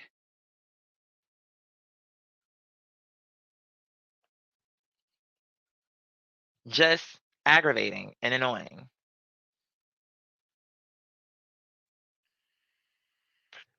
I remember one time my mother had got me a new set of crayons when I was in, I don't know, second grade, and it was like that set where it came with, like, it was the bigger one, not the one that came with, like, not the small one, but like that big one. And it had like the extended colors, like apricot and all the different other colors. And I shared with this bitch named Chanel. And I'm only saying that because that's such a popular name. It's not like someone's gonna find her, then watch somebody finds her. But she probably would think it was funny. I don't know. But anyway, I let her use, and plus it was like second grade. But the point is I let this bitch use my crayons. Share. But what did she do? When I got them, they were brand new crayons. When I got them back, they were to nubs. They were looking like them crayons that you see. You know, I remember back in the day when they would give you that pencil case, and when you open it up, it's like there's two parts to it. You can click it, and then you can open it back up. And when you open it, it's all them crayons in there and color pencils, but they be all dirty and shit. And you on the paper of the crayons, because I like to keep my crayons clean. I don't like when they be having all those other color skip marks all on the crayons. You know what I'm talking about? And they be looking all dusty, and it be like some of them be broken in half. Some of them be like, these are the ugly crayons. The unwanted, we didn't take care of these crayons. My crayons were in a crisp, clean box when I shared it with this bitch because they were brand new. None of the paper, I'm talking about the paper on the crown. None of the paper had marks on it. This bitch getting, I'm like, I know. What's wrong? These can't be my crayons, Miss Thing. Oh yeah, these are your crayons. And I told my mother, I'm like, this little girl used my crowns and destroyed them. You know, my mother told me, Quadir, that's your fault. I was like, what? She was like, that's your fault because I gave those crowns to you. They were yours. So when I gave them to you, it was your responsibility to take care of them. You shared them with this girl, and she didn't keep an eye on her, and she did that. I'm not getting you no more crowns. And I learned that lesson from then. No, I'm not. I will share, but bitch, I'm gonna keep my eyes on you, and we're gonna have an understanding in the beginning. I'm gonna tell you up front, don't be breaking my shit up.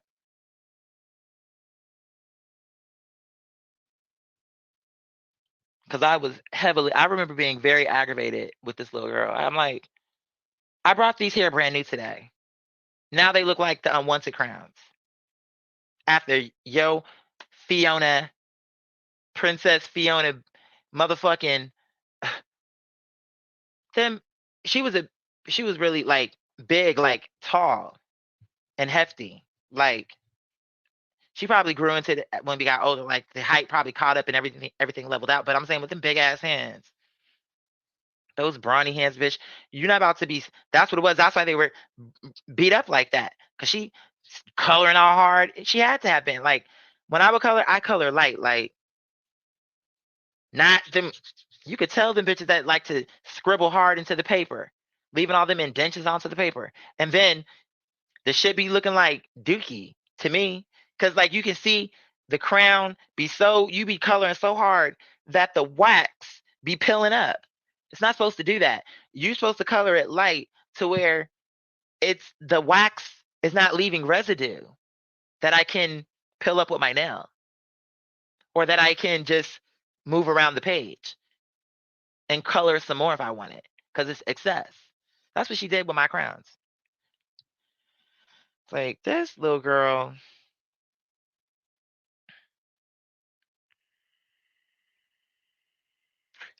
Yeah, that's what I should have did, Slender, but I was too nice. Because I didn't have a problem sharing.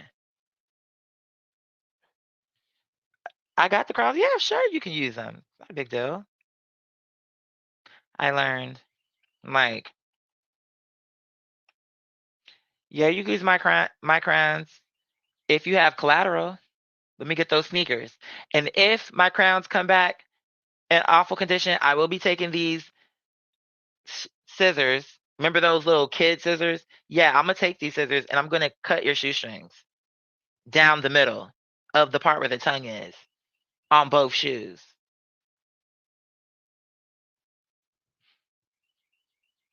Now let's see you go to recess.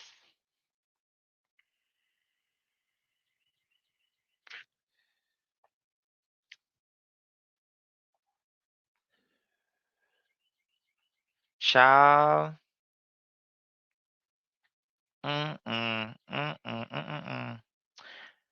Ooh, as I'm thinking back to that time, any point in my life really, but since I'm on this part, it's just making me think of different encounters that were funny to me.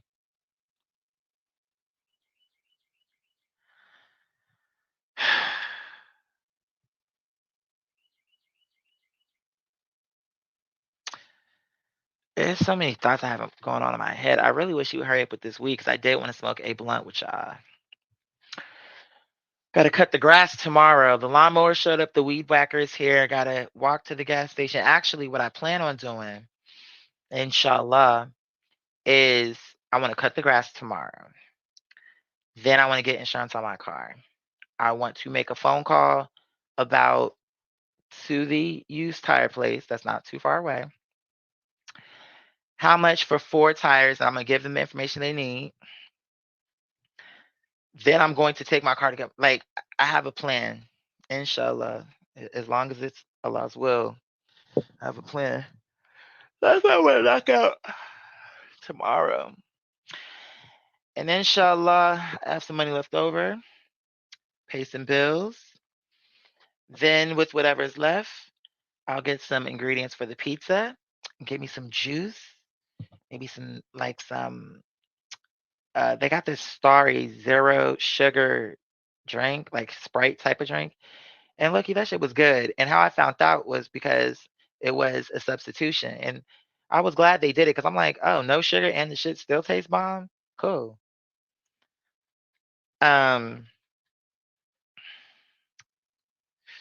Yeah. Just really, like I said, as they say, life is happening. Life is lifing. Yes. But things are still okay. Truly. And it's just a matter of we got to hang in there. We really do.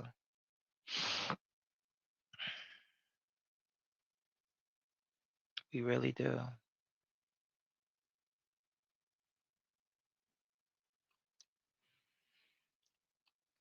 Things are getting better, slowly but surely. I predict by July, things are going to look totally different for many of us. Try to get new tires with the warranty. See, the thing is, Legend, eventually I do plan on getting like new tires, but right now there's some other thing. Like I feel like I can deal with the used tires. I'm just going. Primarily, I'm gonna just be going to work. The last used tires I had lasted me for years because I don't be driving crazy anyway, and I'm, that don't mean you can't get a flat, but still, just to really conserve money, because I have things that I want to do, things I need to take care of, bills I want to take care of, and I really don't want to have to feel like I'm since I've been working this job, the things keep coming up and I'm having to keep dropping all this money to where it's still feeling like I don't have money. Do you get what I'm saying? Last time it was the dryer broke and I had to get a new dryer, get the other dryer removed. You know what I'm saying? I had to get a new battery. It was like all these things. I had new phone because so I could retire my old phone. And I have to, be always anxious about that. Like, but now with this, I'm like, I would prefer to get used and then stack my bread up and be able to like actually enjoy having some money to my name for a little bit before I start trying to like I don't have to like knock everything out, like especially at top tier where it's like, oh, brand new tires. No, I'm okay with used and being able to like it'll be okay. I'm not worried about that. Especially since like I said, and if anything happens, then I'll just deal with that, but I don't think it is.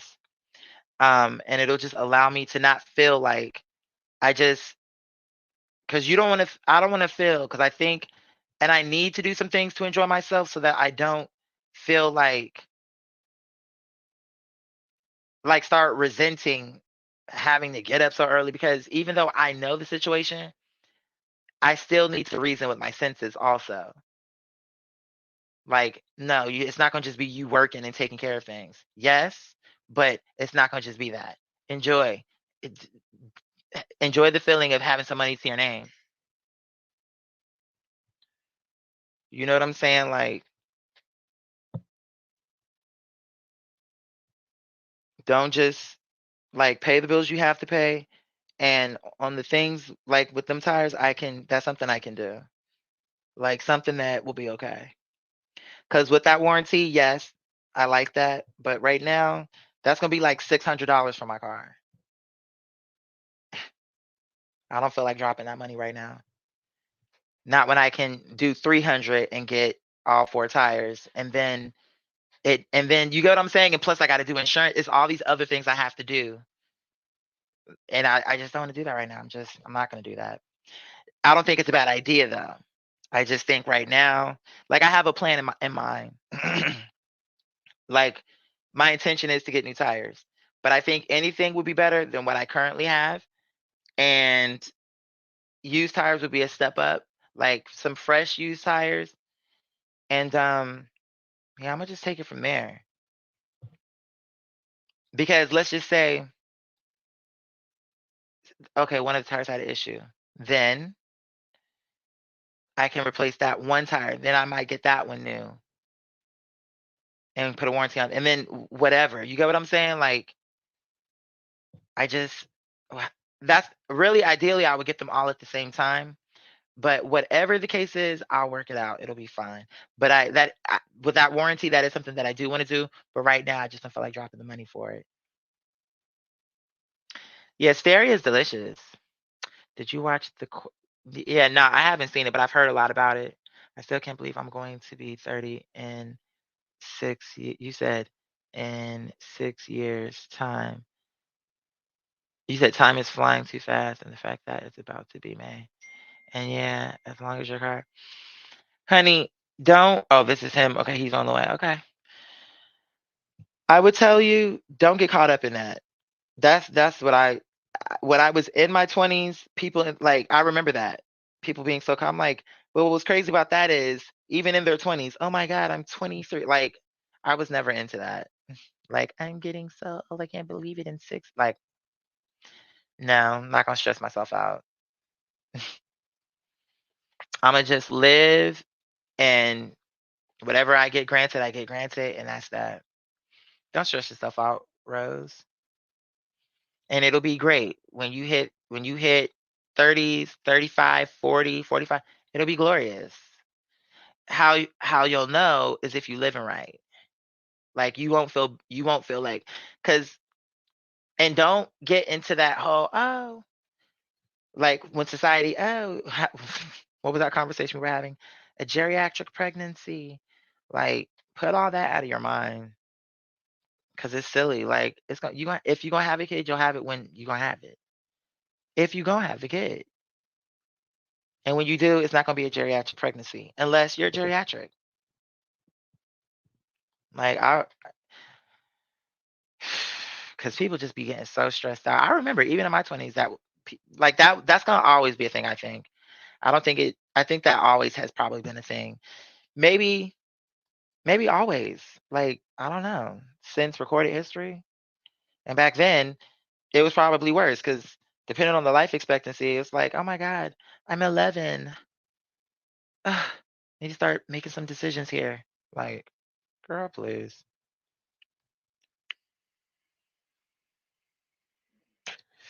You 18, you need to be married by now with 3 kids. You're 25, girl, you're a senior citizen. Or at least a mature adult. Girl, you're 30? You're old. You're near death, girl. Like, I feel like that's probably how the conversation went. Like, maybe 500, 300 years ago. I don't know. Like, whenever it was where these bitches were dirty and dying left and right. But then again, when I said that, I was really just thinking about these girls who died because didn't they say they had dead bodies just in the street and dookie in the street? And then when it would rain, all the diseases would go rushing down into the fields and stuff. I'm like, y'all didn't know that was insanitary for real? I don't know. I would think to myself, like, why would you think? So I'm going to school, I'm waking up in the morning, I'm walking past a pile of 13 dead bodies, and I'm supposed to be like, okay, so what are we going to do in English today? That's normal to me. Times be changing. Who had the dookie braids? Somebody had them. You say aging is the most natural thing. Yeah, that's just, it's absolutely true. And the bottom line is, okay, say this. If you're 20, if you really want to get this is the thing that I be trying to explain. If you're 20, really you're not understanding it, but you already have aged. It's like the process, we're all in it. You look at a picture from you a baby, from then to now, from that baby to 20 years old. Now you may still feel like, oh, you know what I'm saying? But realistically, from then to now, you've aged a lot. Your face have changed to where now you look different. It's not so round, it's this, is that. You know what I'm saying? Like, it's just a part. Just do the best you can to take care of yourself, make it last as long as you can, be in good standing. And that's it. I'm not going to stress out about it, though. Because you're not going to do nothing about it. Like, oh, you stress. And if anything, you stressing about it's going, that's what's really going to make the thing, because the age ain't nothing. It really ain't nothing.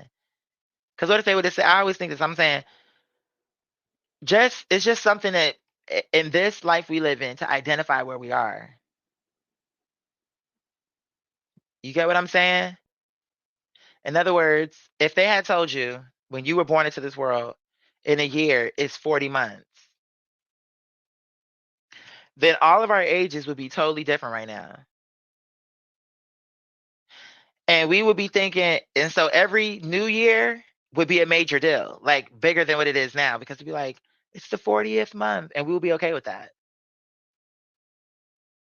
But then it will be like, people will be saying, I'm 7 years old, I'm grown. Like, it's just how we have it. It's just how we have it set up. And then I think to myself, though, okay, for humans overall, let's just say this on paper, for humans to be the smartest creature on this planet, it's funny to me that we need the most. Isn't that funny? I mean, I was watching something on my TV. They was talking about, oh, octopus get born, and from the beginning, they don't know their mom. Maybe she died or something, because she died giving birth to all these octopus, because it was all these eggs hanging from her. So she's dead from the beginning. And then this little speck of an octopus is just floating through the ocean by itself, and then just somehow so I'm saying from birth, he had to be an adult as a baby. Other babies come out of an eggshell and be like, in a few weeks, have feathers, and then maybe in a month or 2 months, be ready to fly out the nest. Other mammals can be born and start walking like later that day. Even if they are trembling in the beginning, by that first day, definitely by day 2, they'll be walking, running. But with the human, we can be born, and for as smart and as evolved as we are, that baby gonna be a baby for a long time. You can't give birth to that baby and be like, okay, I love you. You're on your own. I don't know you. And even if you spent 6 months with that baby, he still wouldn't be ready.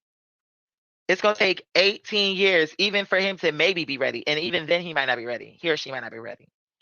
That's so funny to me. Why do humans need that much? It's not why do they need that much. It's why don't.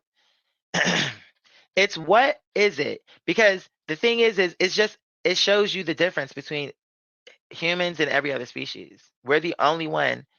There's a reason for that. There's a reason why every other living thing that is like an animal, insect, even any kind of thing, can be born and right away know how to live, know how to make a web without being taught. How? Technique, without being taught. But humans have to walk through the stages, be taught, learn, like be taught what to eat, how to eat it. How to prepare it.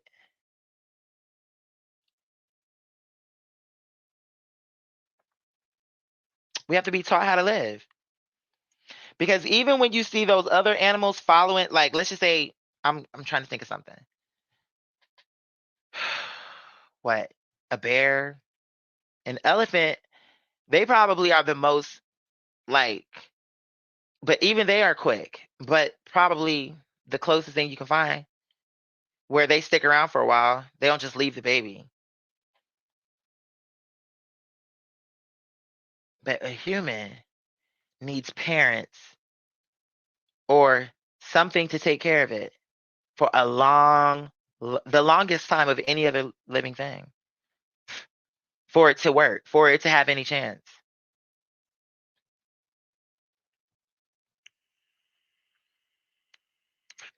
You can't just put a 5-year-old, and that's 5 years.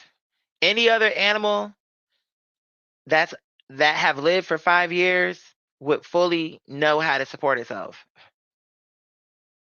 That's crazy. It will be a full adult in its world, capable of handling anything that would come in that environment. A flamingo, anything. 5 years old in our world is a child. We are still looked at. It's like we're saying, oh, it's dog years. It's still a regular year. It's just somehow every other creature matures way quicker. Why is that? There's a reason. Like that didn't happen by mistake. You're not gonna tell me all these species, humans are the only ones that are like this. That should tell you something.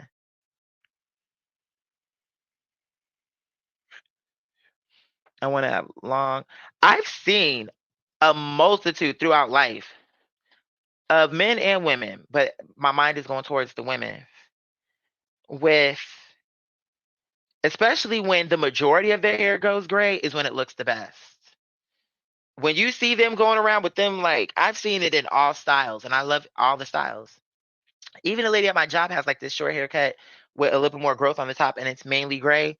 To me, it's just ironic. It's ironic, but it's a youthful look, in my opinion.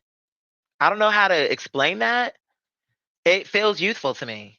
When I see someone who has natural, especially when it's natural and it's healthy and it's well taken care of, whether it's long or short, I don't know. It just it's a fresh look on them. And it's almost like it's fresher, and it feels more on point than for them to try to like just go straight up black. where it's like that guy from Earth, Wind, and Fire will be looking kind of weird like that.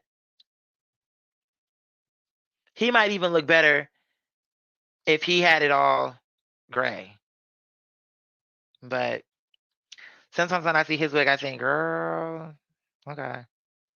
It's nothing wrong with it's not that he have a wig. It's that do it gotta be jet black? It's not but it's his hair. He gonna do what he wants. Yeah, it's a good look. But honestly, the best look is when it's natural, but I have even liked it when it's not natural. It's just a good look, honestly. Because then I think after a point when people started seeing these people with full head of gray hair and it was stylish, then even young people started doing it on purpose, like making their hair look like that. I see even a girl at my job when I first got hired, the first color I saw her with. Now this girl is I found out was she 18? She had on a wig that went past her, but it was gray with like gray highlights, different shades of gray. To me, it didn't look good on her, but I've seen that. I've seen maybe not that specific wig, but wigs in general and just people with their natural hair coloring it that way. I've seen it look good when it's done right. That's what I'm saying. When it's natural, it got to be done right because it's just real.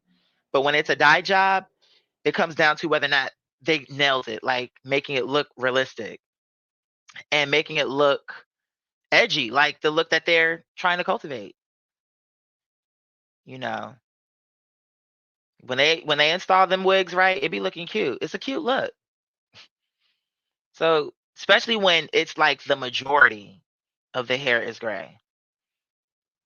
Like maybe there's still some black in there, but we're like out of 100%, say 95% of it. Maybe there's some black hair in there, but when it's I like it better when it's like now when it's full gray, that's the best. And all the hair have turned, because to me that's rare. Actually, it's rare to me to see. I have seen it though, but it's rare.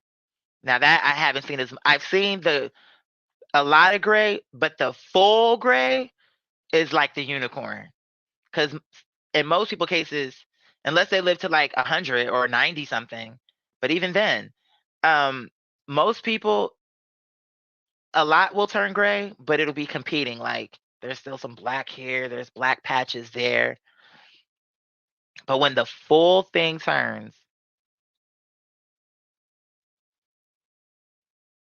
that's a cool look.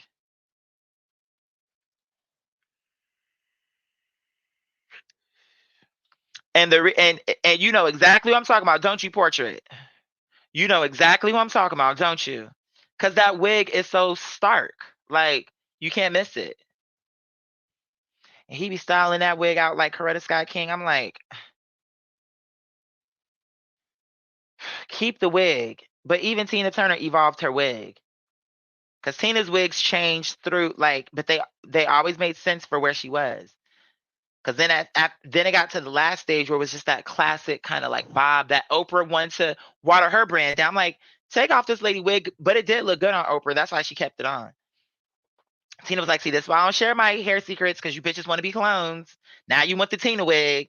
That Tina wig was cute, but it was iconic on her. It looked good on Oprah too.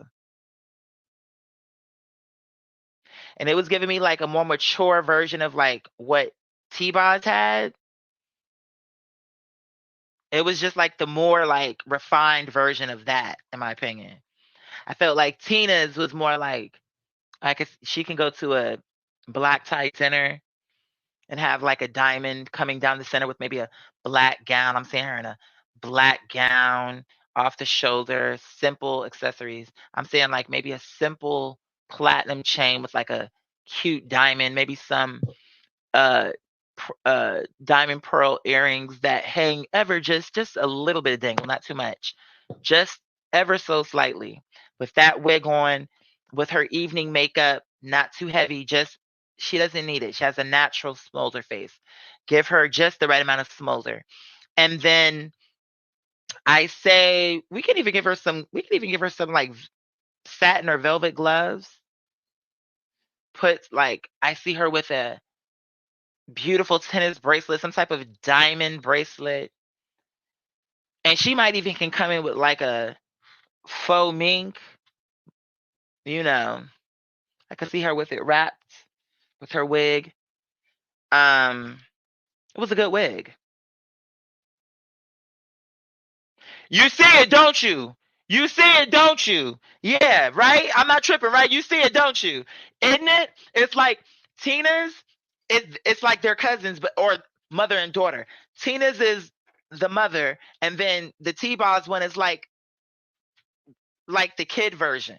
Still lovely, still amazing. I love that hairdo as well. But it's like it's the younger version. Tina's was still stylish, but hers was more refined, like for a grown woman with stature. Not to say that T-Boz's couldn't be that, but hers was more like, you know what I'm saying? So you see it, okay.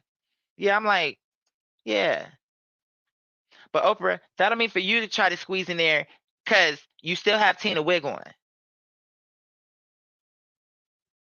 Tina was like, when you gonna take that off?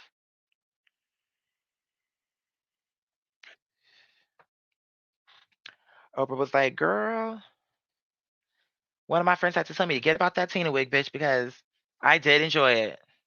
Now I would have kept it, but I wouldn't wear it on my show or wear it out because I'm like, girl, this is Tina Turner wig.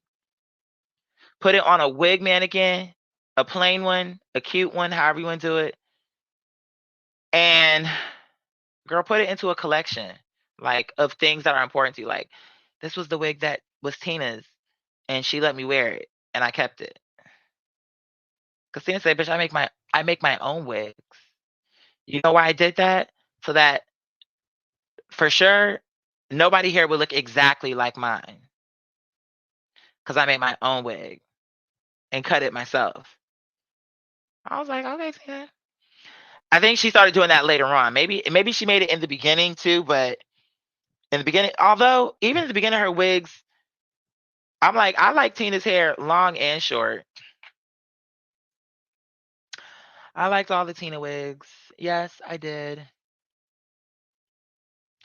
All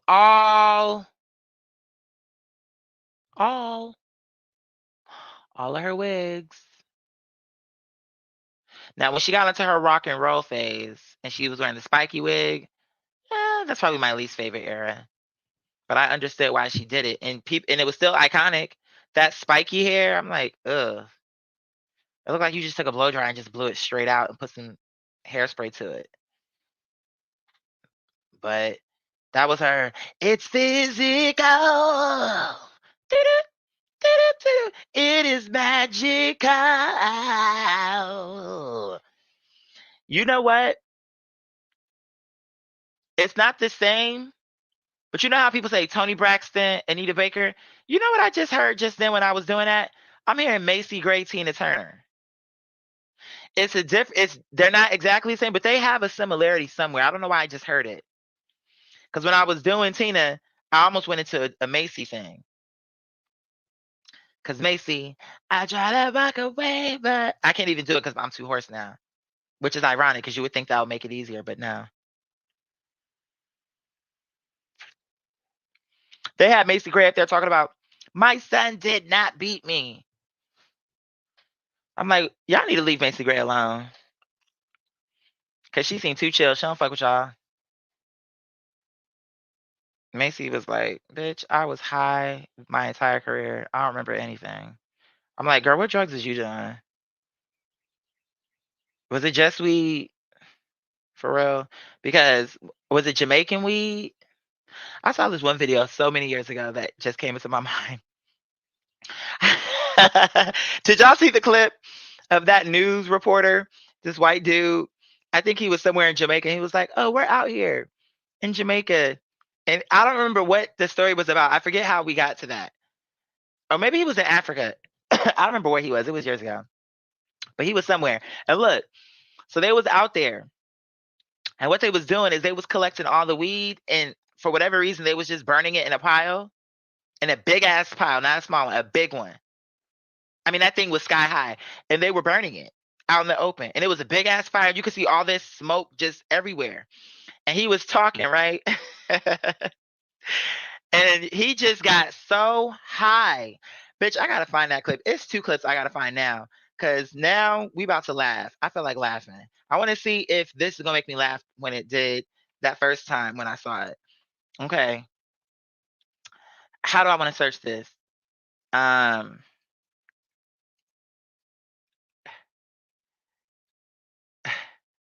Okay, so they're bringing up some old clips that were funny to me that I think we all would know. Hold on, let's see. Oh, okay. Here it goes. Okay, I want to see this one, and I want to see if I can find that thing with that guy. See if it makes me laugh again. See if it makes us laugh. Okay, let's see. What I want to say for him. News reporter. Get okay. It popped right up. Let's see. Is this the one? Where was he? Where was he? This nigga was in Afghanistan? I thought this nigga was. Is that in Africa? No, it's not. That's Middle East. I'm like, I thought this nigga was in Jamaica. How long ago? Oh, this was. I want to see the original clip. It says, watch this news reporter accidentally get high. Okay. We're going to click pause. I want us to watch this together so we can laugh. Okay. Oh, this is about to be funny. Oh my God. This guy, Quentin Somerville, is a reporter for the BBC, and he reports from the Middle East, and he felt bad. And is this on? Listen. Bitch, don't look at time. Half the video is just you talking. Listen to this report. Yeah, they do. Here we go. Burning behind me is 8.5 tons of heroin, opium, hashish, and other narcotics. Damn. Oh no, oh my God. Why? I thought it was weed. I gave him too much credit. See, this nigga said meth. What did he say? I gotta hear it again. Life is still, Merry Christmas to this report. Yeah, they do. Here we go. Burning behind me is 8.5 tons of heroin, opium. 8.5 tons of heroin. Hashish and tons of heroin, opium, hashish, and other narcotics. Look at him. Come on then, let's go.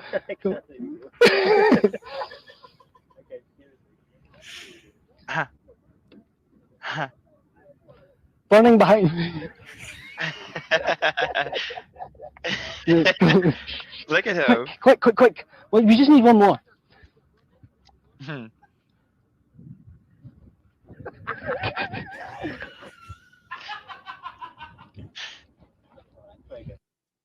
Bitch, I remember that clip being longer. I couldn't get into it the way I wanted because, first of all, it threw me off seeing this pumpkin head, and then it was too short. It was still funny, but too short. Okay, let me get into this one now. Let me see if this one still makes me laugh. Oh, disgusting. All right, you ready? Give us a 30-second time. Here we go. So what's the deal here? There's a contest to stomp, and how are you measuring? This is hilarious to me. And whoever stomps the most shoes wins an overnight stay, but it's not the only thing you can do. The measuring cups are down below, right? Measuring cups are down below. All right. And if you win, you get to stay at Chateau Milan. And what else do you have going on here? Well, if Great Stomping's not your thing, you can come and spend the day listening to live music, eating international food, having wine tours and tastings, vineyard tours, seminars, arts and crafts. It's a lot of fun, a whole day. Stop. I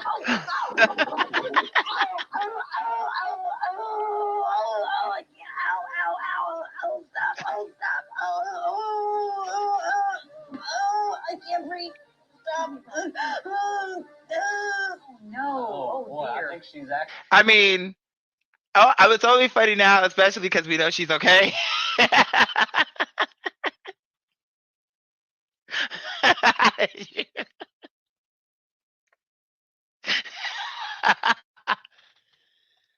Why did she do that? Stop. That's what happens when you try to cheat. That was instant. That was an instant lesson. Because that's why she said stop. She was saying how it was a contest. I never even thought about that until now. And why she told her to stop, she started stopping real quick and wanted to hop out like I won. And tripped. on a grape. I'll tell you one thing. I will never order a bottle of wine from this vineyard because them feet was looking real stank amongst them grapes, sweetheart. I'm going to be honest. She was like, stop, stop, stop. All right. And if you win, you get to stay at Chateau Milan. And what else do you have going on here? Well, it's great stopping point your thing. You can come and spend the day listening to live music, eating international foods, having wine tours and tastings, vineyard tours, seminars, arts and crafts. It's a lot of fun, a whole day. Stop.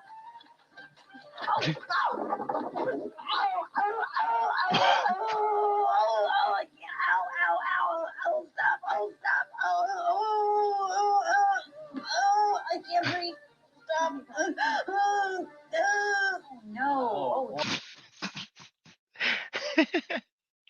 I've had that happen. I didn't sound like her, but I have fallen before the wrong way, like as a kid, and had the wind knocked out of me where it's that feeling of it's what she's talking about, but she did it a whole other way.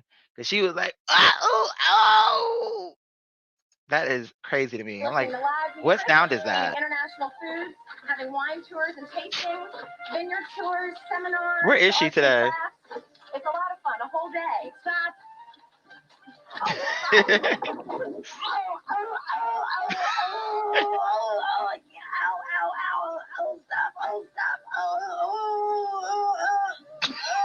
can't breathe.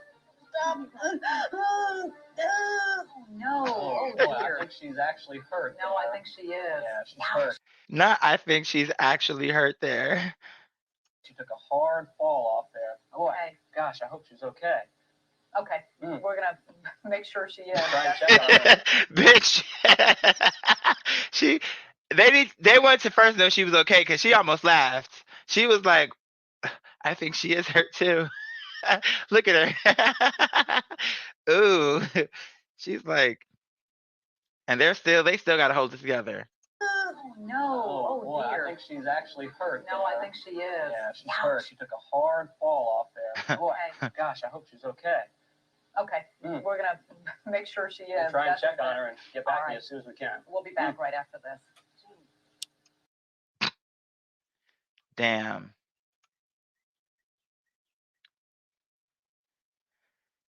I mean, I'm guessing they probably make you wash your feet first, but to me, still, she could wash her feet and still have dead skin on her feet. Yeah, you got the dirt off, but what about the human skin that's on her feet? His or her feet. You know what I'm talking about? Like that part where maybe the skin is dying or something, like shedding off or some shit. Like, Now you drinking this like...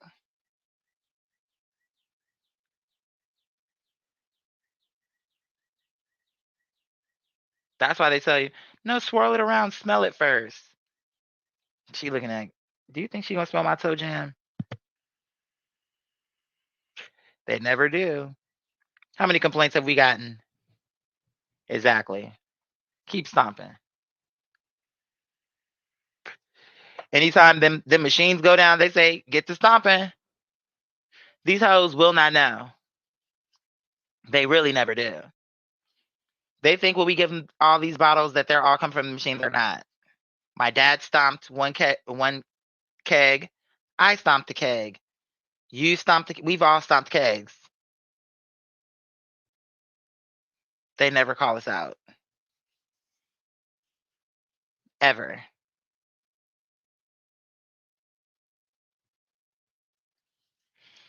Oh, I'm on my way. Girl, these niggas. What I do probably need to do too is I could probably order some cheese. I can probably order that and have it delivered tonight. I need to order some batteries too. That thing, that thing that controls the AC or the heat, the batteries died. Gotta replace those. Confirmation, gotta replace those. And then the rest of that is going towards to what I told you. I'm just trying to, y'all, like, enjoy life more. I want to, that's where my mind is too. Like, It's like it's already solidified. I'm with God. Like there's nothing more to. There's nothing. There's never really been anything to prove in that department yet. Now it's just more pressing on my mind that you know what time it is. So now have some fun. Like you know what the guidelines are. Just enjoy life. And the thing that I'm real excuse me, you would know what's interesting. The byproduct of that too is next Saturday. I know. That's my ex. Um I think all the things that I'm wanting to do, share like bring good vibes and all that, that all comes by me enjoying myself, like being able to share things that I've worked on with God, with other people in the open. When I'm having a good time, dancing, just being jovial, just being myself. It's good for me and it's good for whatever room I land in. So far as just vibe, atmosphere, it's good. I want to enjoy more of my life. I feel like this whole it's crazy how God did that. You ever it's just crazy. I think about it all the time. I'm like, I can't and it's not even I can't believe God. It's more like I can't believe that I had the focus to stay focused on what like on the path God was saying, the steps that God was laying and just all of it. Cause God doing it is not shocking. God always comes through. It's just I'm kind of surprised at myself in the way of like you really like were able to like stay on the path. And now you know like for a fact that you can like no matter what the hardship is that you can do that and you can do it with grace and be kind and all the other things. And it's a good thing to know about yourself, like just whomever the person, like to know who you really are. Really. You hear her snoring?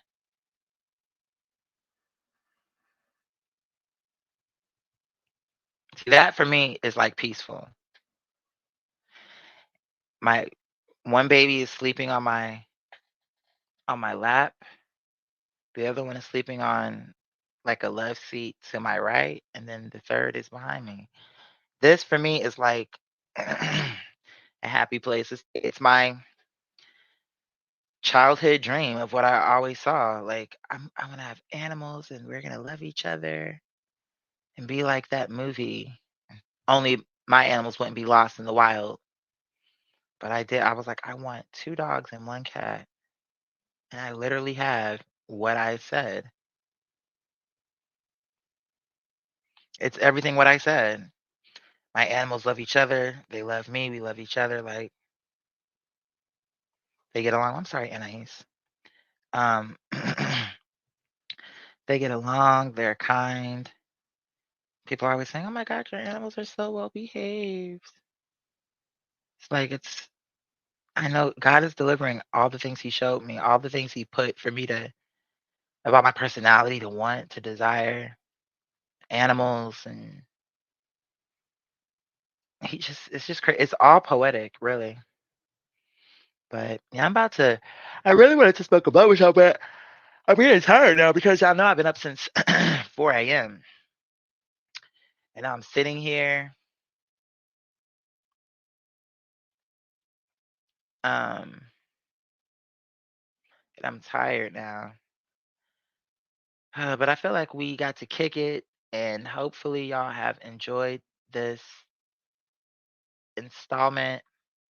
And there was, I have to talk about that with y'all in the next. I'm too tired to do it now because I did want to get y'all thoughts on an idea I had, but we'll talk about that when I'm fresh. And who's to say?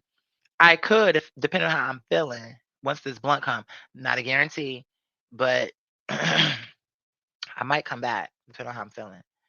Or I might just come back tomorrow when I'm fresh after I do all the things on my list, cut my grass, my front backyard, see if I can use this weed whacker just to kind of manicure it a little bit. my car, you know, my truck. Once I settle all that, then especially if I'll feel so good about it that I'll be like, let's go. So potentially tomorrow. Today though, I'm gonna say today I'm gonna relax, like, because today was really like today when I got up I was so like exhausted. Like, okay, just once you get up and start getting ready, pull yourself together. It'll be easy. You just got to get started. And it was it when I give myself that speech, I give it because I know it's true. Once I actually get over, like, okay, it's early, I'm tired, and just be like, okay, you're tired, get up anyway. Um, and I'm kind of like going through the motions for the first 30 seconds, but then as maybe minute, 30 seconds, minute, and then, but after that, then I'm on a roll. I'm like, okay, let me get it together. I can't believe all those women today. I'm like, what does God want me to see?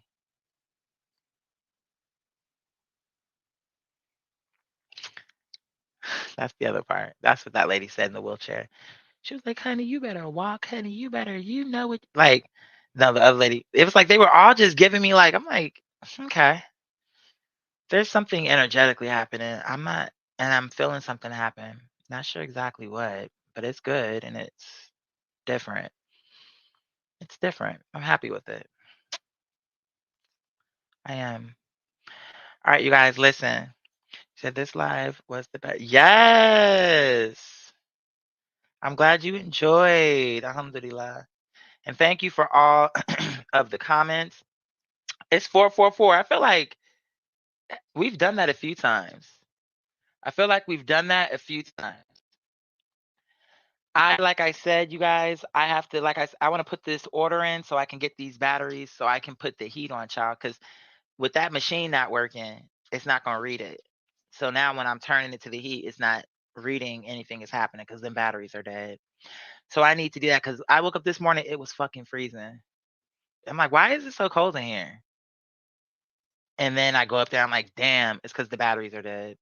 And then I bought batteries from work, but then it's the skinny kind that I was supposed to buy. So I have to buy, but I did need batteries anyway. Like, hey, what you barking at?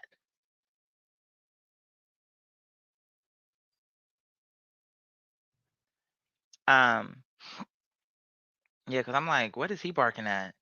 Did he just hear something? He must have. But anyway, yeah, let me go so that I can just decompress. But I wanted to connect, just kind of just share what happened today at work. Hold on a second. Is somebody at my fucking door? Oh, is that my weed man? Could be. Hold on.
barking at the weed, man. He was like, yo, doorbell don't work no more. I'm like, then I clicked it, and I'm like, no, it's working. I said, oh, you know what it was? It's because, hey, he's barking at my watch. I'm telling you, he's like a cat with, I have to take my watch off because if he sees it reflected, hey,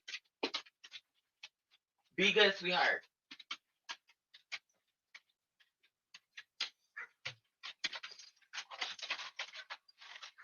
So you messing stuff up? Good job. Thank you, sweetie.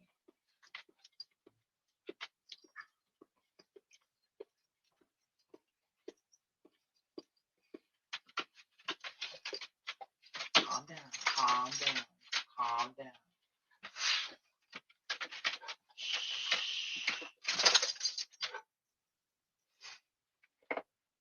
Thank you, though, sweetheart.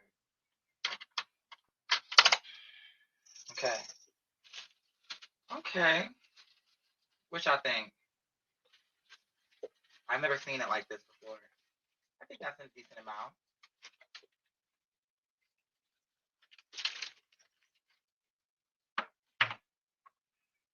So do we gotta smoke a quick blunt now since it came? Guess what? And he pulled up with his mama, and she was like, "What's up?" Like, I was like, "Did it?" He was like, "Oh, I'm back in the neighborhood," and I'm like, "Oh, are you?"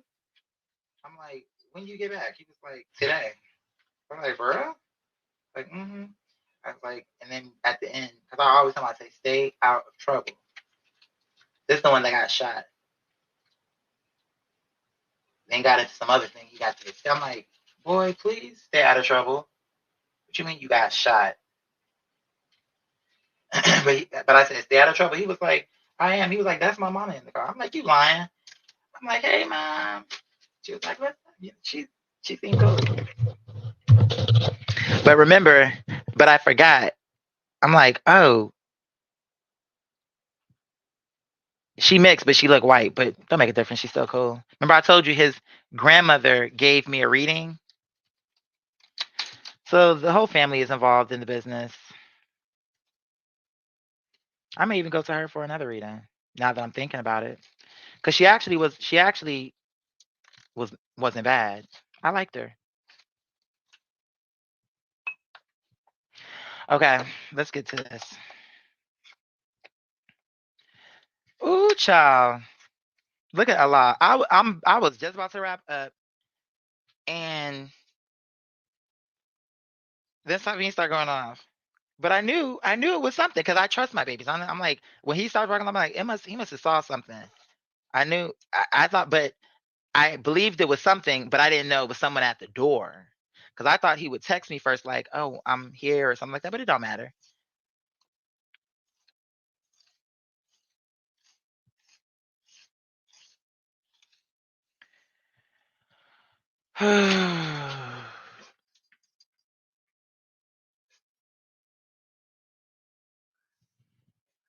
He is so odd, like in the way of barking at light. But Anais be acting like a dog. They both, who knows? I don't know. It's just what it is. She be reminding me of a dog, and he reminds me of a cat. At least for me, I've never seen a dog be so a cat, like how a cat would chase after a laser. He would do that. Maybe a dog will do that, but I just have never had a dog that was so sensitive to that. Because he will go crazy if he sees a light flash. Like, what is, like, sweetheart, calm down. Because sometimes when he starts barking at a reflection of a light, it like shocks me, like, because it comes out of nowhere. Like, what is going on? Yes. Someone seen. Exactly. Alhamdulillah. It's a potluck. That's what I'm saying. Anytime I get all the seeds I get from my people, it may be less than my work, like what I'm getting on my job, but it means more just for what it represents. The sentiment behind it, the message behind it, that people who support my work and support me are choosing to, like, you know what I'm saying? It just means something different. So I do appreciate it on a multitude of levels.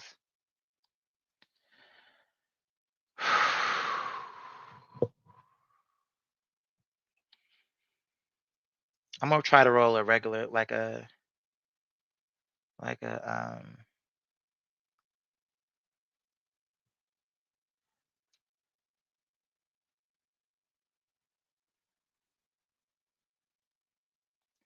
okay.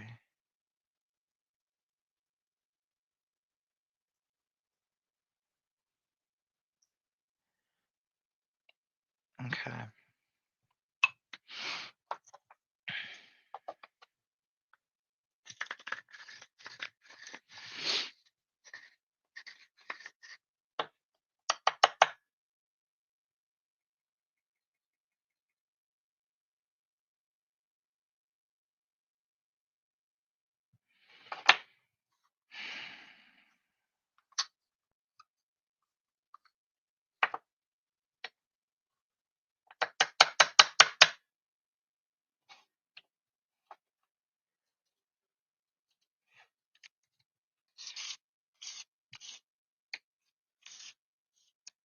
Mm, mm. Mm, mm, mm, mm, mm, mm, mm, mm, mm. I feel like I could probably grind it more because I'm like, I normally roll skinny blunts, but I'm like, do I want to do a luxurious blunt for y'all? What are we giving today? Oh, I'm sorry, Finny. I didn't know you were behind me like that.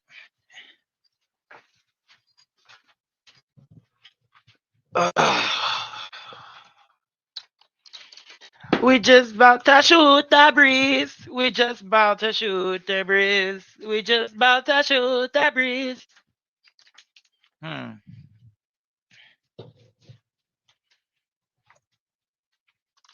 My favorite character in League. I don't know if I have a favorite. I have people that I like really like, but are they my favorite? I love Shaco, Fiddlesticks.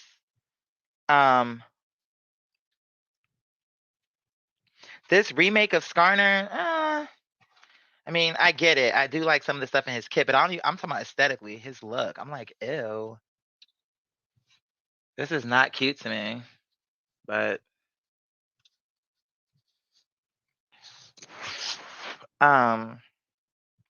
I like Rel.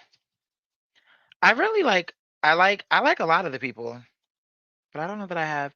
I'll say if I had to pick one, maybe I would go with Shaco. He's annoying in a good way. You said, oh my God, girl, the voice actor for Fiddle really knocked it out the ballpark. Right. He was like, Fear. Hey, you just yay! That's one of my homies in the industry. Wonder how he's doing. Hopefully we can catch up soon. Okay, let's get this blunt rolled and in effect, bitch. Break it down. Roll it up. Take a puff. Break it down. That was a song.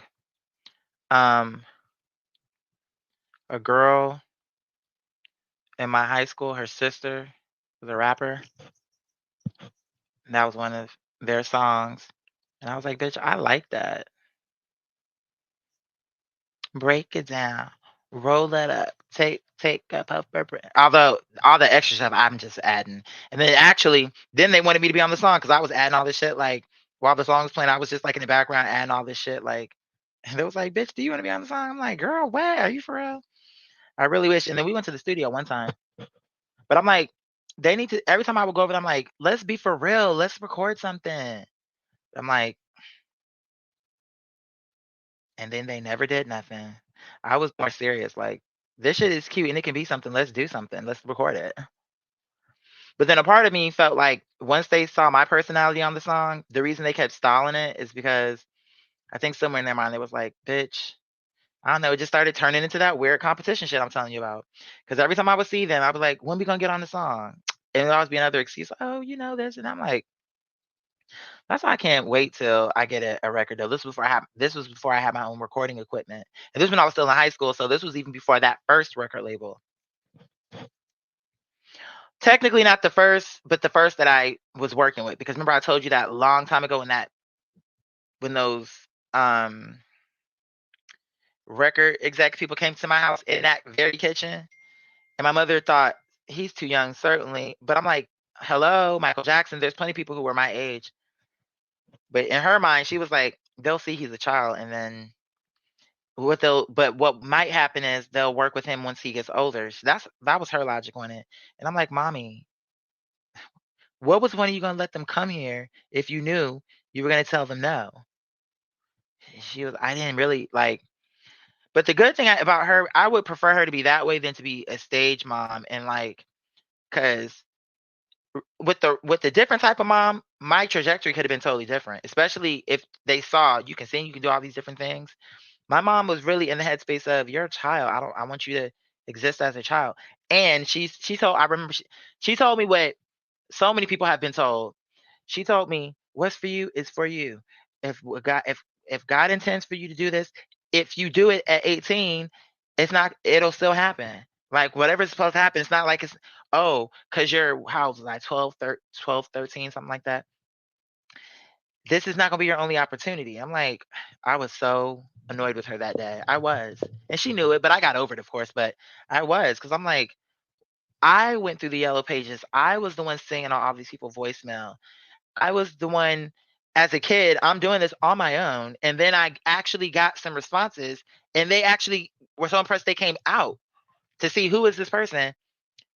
And they wanted me, and you tell them no. I was like, I'm like, Mommy, I remember I thought that, I'm like, you made a mistake on that one. But I don't think she did. I think her intention was sincere. But it is what it is. I mean, ain't nothing you can do about that. You know what I'm saying?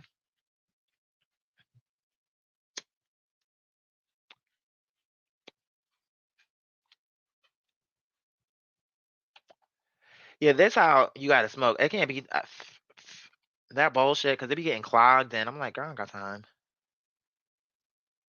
I'm not about to be fooling with this shit.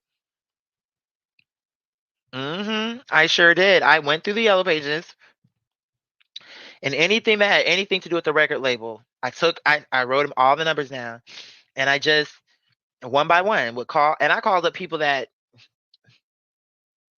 I was calling things from Sony, like all kind of like, but I didn't get of course I didn't get a response from them. They have a certain protocol, but for the smaller labels, I did get some responses, and this particular one came out to see me just from me singing on their voicemail. And actually, that second deal or the deal with that manager I told you about, that also came through him hearing me sing off the voicemail. I just didn't have the right know-how. I had the want and the knowing that I could, but how? So I just did what I thought, like, I'm like, the best way to prove, like, they won't ever see me. And then back then it was like, they're going to try to say it can't happen because I'm different. But if they hear me first and don't see me, then by the time they get around to seeing me, they'll get over it, because they'll hear me first and won't know who's on the other end of that phone call. That's how I thought. Sure is.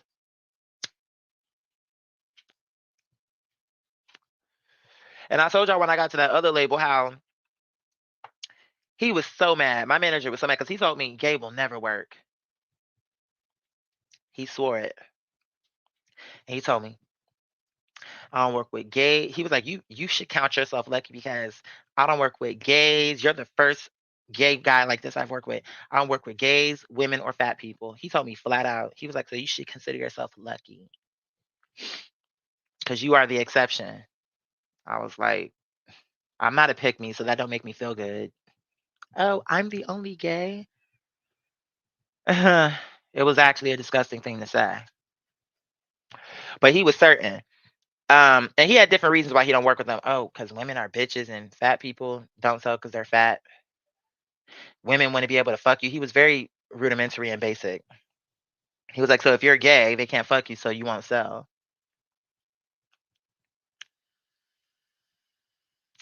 Women are the market. Gay will never work.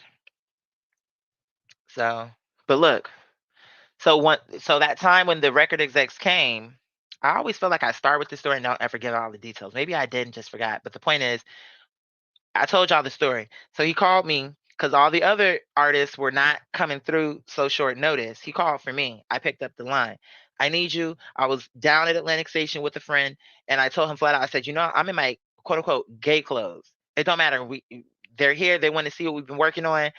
It was these people from Warner Brothers, and it was just all this stuff because you know how they do that, where it's like it's a major label, and then there's branches. Like, I'm trying to think, how do they have it? Like Def Jam, then Island Def Jam type of thing.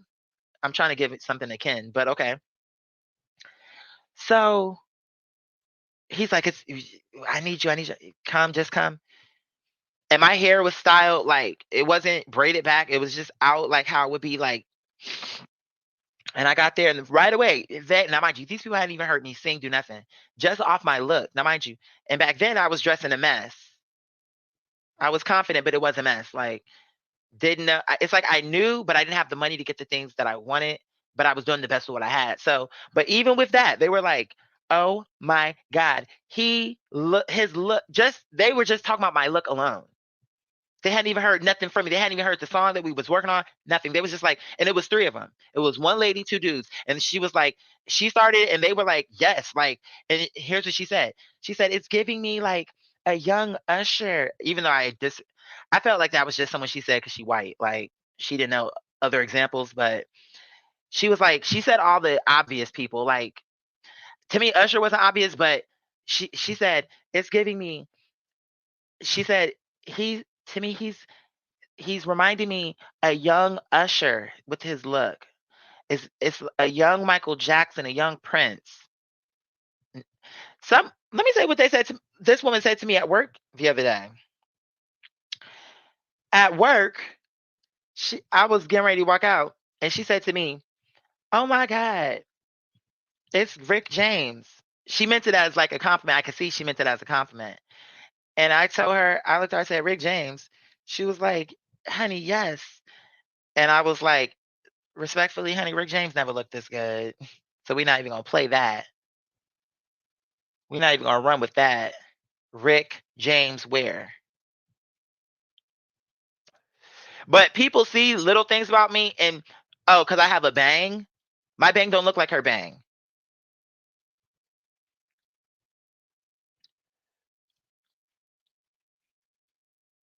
My hair looked totally different from hers. I don't have beads in my hair. Where is it, Rick James? Sweetheart, Rick James never looked this good. Ever. Even in her heyday. Show me. Prove it. I told her, I was like, girl, please. And she was, because I'm like, this is getting ridiculous now. Y'all just put me to people who y'all think. Like, Prince is too easy. You saying that just because I'm androgynous. That I don't look nothing like Prince. I've got, all of these people are legendary, so it's not an insult on that regard. It's just, I'm my own person. I'm literally totally different from all the people they've said. I'm nothing like Michael Jackson. Nothing. Oh, because I have a soft voice? I sound nothing like the man. I look nothing like the man. My music is nothing like him. I don't dance nothing like him. Michael Jackson where? It's not against him like, oh, I'm insulted. Because with Michael, it's like, it's just that it's totally different. It literally is nothing the same. Okay, Prince, same thing. Even when my hair was straight, nothing like him. Like, my androgyny, his androgyny was not the same. We certainly don't sound the same. We don't make our music don't sound nothing the same. But I get that all the time. Who else? Let me see. Michael Jackson. I've gotten Lenny Kravitz. I'm like, I see. Okay, if I had to pick between them, I would probably give him the closest. But even him is nothing like me. But where I would maybe, only reason why with that is because of his style. Some of his pieces I could see me wearing. But even then, I still feel like it's just you saying that because I got dreads. And I'm kind of like rugged. Not rugged, like it's like I'm feminine, but I can't explain it. I just know it about myself. And I know why people say the things they say, because I'm like, all those people, and I even love Rick James, but I'm nothing like none of those people. And then, of course, I've gotten RuPaul. That was only because he's gay, because I'm not a drag queen. And even when I wasn't drag, it wasn't giving RuPaul. You just said that because he black, he gay, and because I'm black and gay,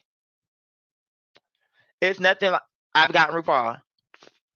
And I've even gotten RuPaul with no drag.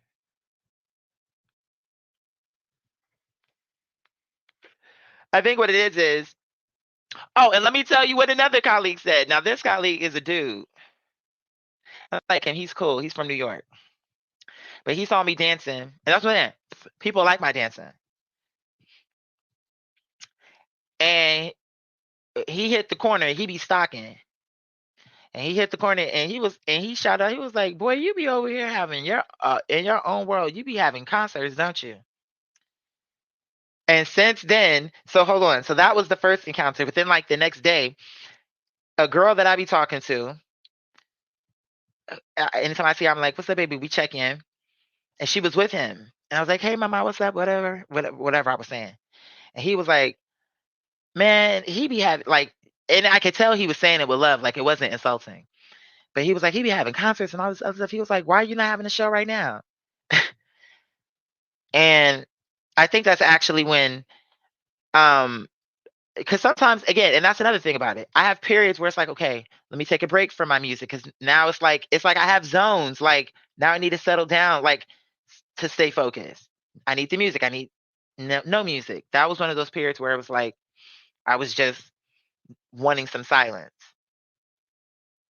But the point is, but it was also, I think, after that situation happened. So I did tell her about, but here's the point. He said, you know who he reminds me of? So now we're back to that again. Now this was a first. And it actually made me laugh because when he said, do you know who you remind me of? I thought he was going to say one of the ones I've heard because Michael Jackson, Prince, and Lenny Kravitz, I have heard multiple times.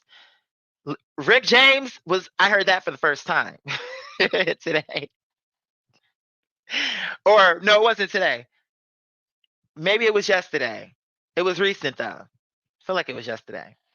But I had never heard Rick James before. And I'm thinking, you only said that because I have a bang. And it still don't look nothing like him. Bitch, it looked more like Tarzan from the cartoon. Like, I feel like my bang looked more like that. Didn't he have like a little awkward bang? Like, it's just me. It's just my hair. And it's not styled like for Rick James. I'm not giving him no credit for my hair. And to begin with, he had braids, not dreads. But okay. She meant it with love, so I'm not coming at her. But she was like, no, Rick James was legendary. And then that's another part. Then she said, because I can see you now saying, it's Rick James, bitch. I'm like, girl, I've never said that in my life. How come you can see it? I know that line. Never used it. Why? For what? And I don't even say it for myself. It's quite dear, bitch. Like, she made it legendary. It was legendary for her. I don't need to. Why can you see me saying that?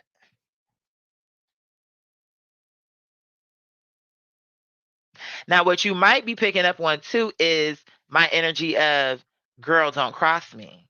Because Rick James did not play around. From what I've heard. Maybe that's what you're getting. But I don't think that was it. I think it was just the hair and then what? Because when she said it, she rolled her neck and snapped her finger. So she made it like she saw me saying it all sassy, like, it's Rick James, bitch. Like, I'm like, honey, in your dreams, that is not how I talk.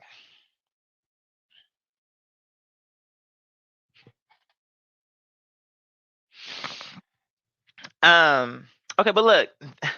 So when he said, oh, you know who you remind me of? I'm thinking it's going to be between the three that I've heard, the one that I most consistently get. Girl, do you know who he said? It was so funny to me. And he was so he was like, you know who he reminds me of? And I'm thinking, he going to come out and talk something. Little Richard. Now I know you lying. Where do you see Little Richard? Little Richard is legendary, but where do you see that? You just said it because I'm gay. That's what I think. That's what I really think. I think because you know what it is? I think when they see me, They want to put me to a girl that's legendary. Because you want to know why? Okay, what about this bitch next to me? Who does she remind you of? How come when I remind you of somebody, it's, even if I disagree, that's fine. But the girls that they gave me were sickening. Because RuPaul, Rick James, Michael Jackson, Prince, who else? Who was the last girl? Did I already say Lenny Kravitz? So, bitch, you see what I'm saying? What it is you see my vibe, you see my energy, and it's reminding you of something. And when you think of it, you go to a legendary girl. You're not seeing that for everybody you encounter, because I don't look like near one of them niggas. It's a vibe. It's an energy. It's a factor. That's really what it is. That's actually, I just put that together right now. Because just now it occurred to me, the reason why people keep telling me, you know who you remind me of? It's not that I'm coming across like these people. It's a vibe. It's an energy. So when you encounter me, you're trying to put it to something that it reminds you of, that you have experienced, that you can see and say, this reminds me of that. Because certainly, you're not looking at everybody saying, oh, you remind me of John Leguizamo. Oh, you remind me of Samuel L. Jackson. Oh, you know what? You remind me of Denzel and Forrest Whitaker and John Travolta back in Pulp Fiction. It's giving Uma Thurman. Girl, that's a lie. What about that other gay manager there? Who was he giving? Who is she? Okay. I just put it together. Because I always would wonder. I'm like, I have nothing like, none of these people they have said, I don't agree. I'm not mad about it, but I'm just saying, what about me? When you said Michael Jackson, what was it? Look at my outfit. This is not giving you Thriller. It's not giving you that. I don't sound like him. I don't look like him. I don't look like him even before the surgery. So what we saying? It just occurred to me. I can't believe that. You know what? That's another reason why I love coming with y'all, because I do be feeling like we be talking about shit. I feel like that have happened multiple times recently during our sessions. Am I tripping? I feel like there was something else recently happened where we were talking and I'm like, I just realized, like really sitting here talking with the family, like, hold on. As he was talking, like, I know what it was. I'm like, Patrick is motherfucking homeless. It just occurred to me. Can't believe I didn't see it.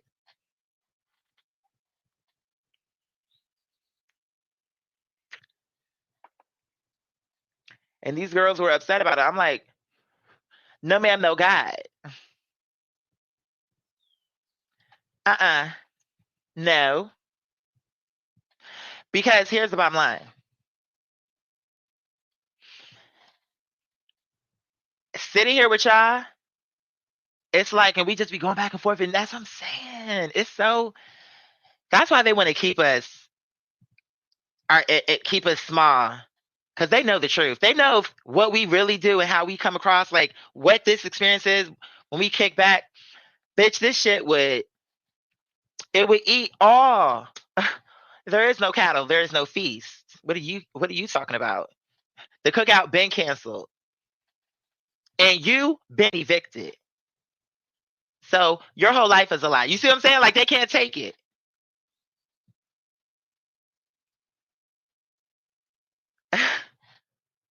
I'm like, girl, most, yes, star quality. Alhamdulillah. I'm kidding. You said people can't just acknowledge that you are unique. Right. And that's the thing. Because in my mind, that's why until just now, I would always be thinking like, what would make them say that? Because when I see myself in the mirror and I'm very honest with myself, I don't see none of those people. I don't. There's nothing about me in any way, shape, or form that I can say, this reminds me of this, any of these people that they've said. None of them. Why are they saying it then? What about me is making them say that? What about me is, why would you, what about me in any way, shape, or form? Especially for the people, when I would get Prince, I always think to myself, at this point, you know me with dreads. You know how I move. You know how I am. What about me is like Prince on any level? So just now talking about it dawned on me, because all of these people are so different. It's showing me, but they're all legendary. Because nobody said, oh, you know who you remind me of? Todd Bridges. Although he's legendary, but I'm just saying, like, it's not giving, oh, you know who you remind me of? Gary Coleman.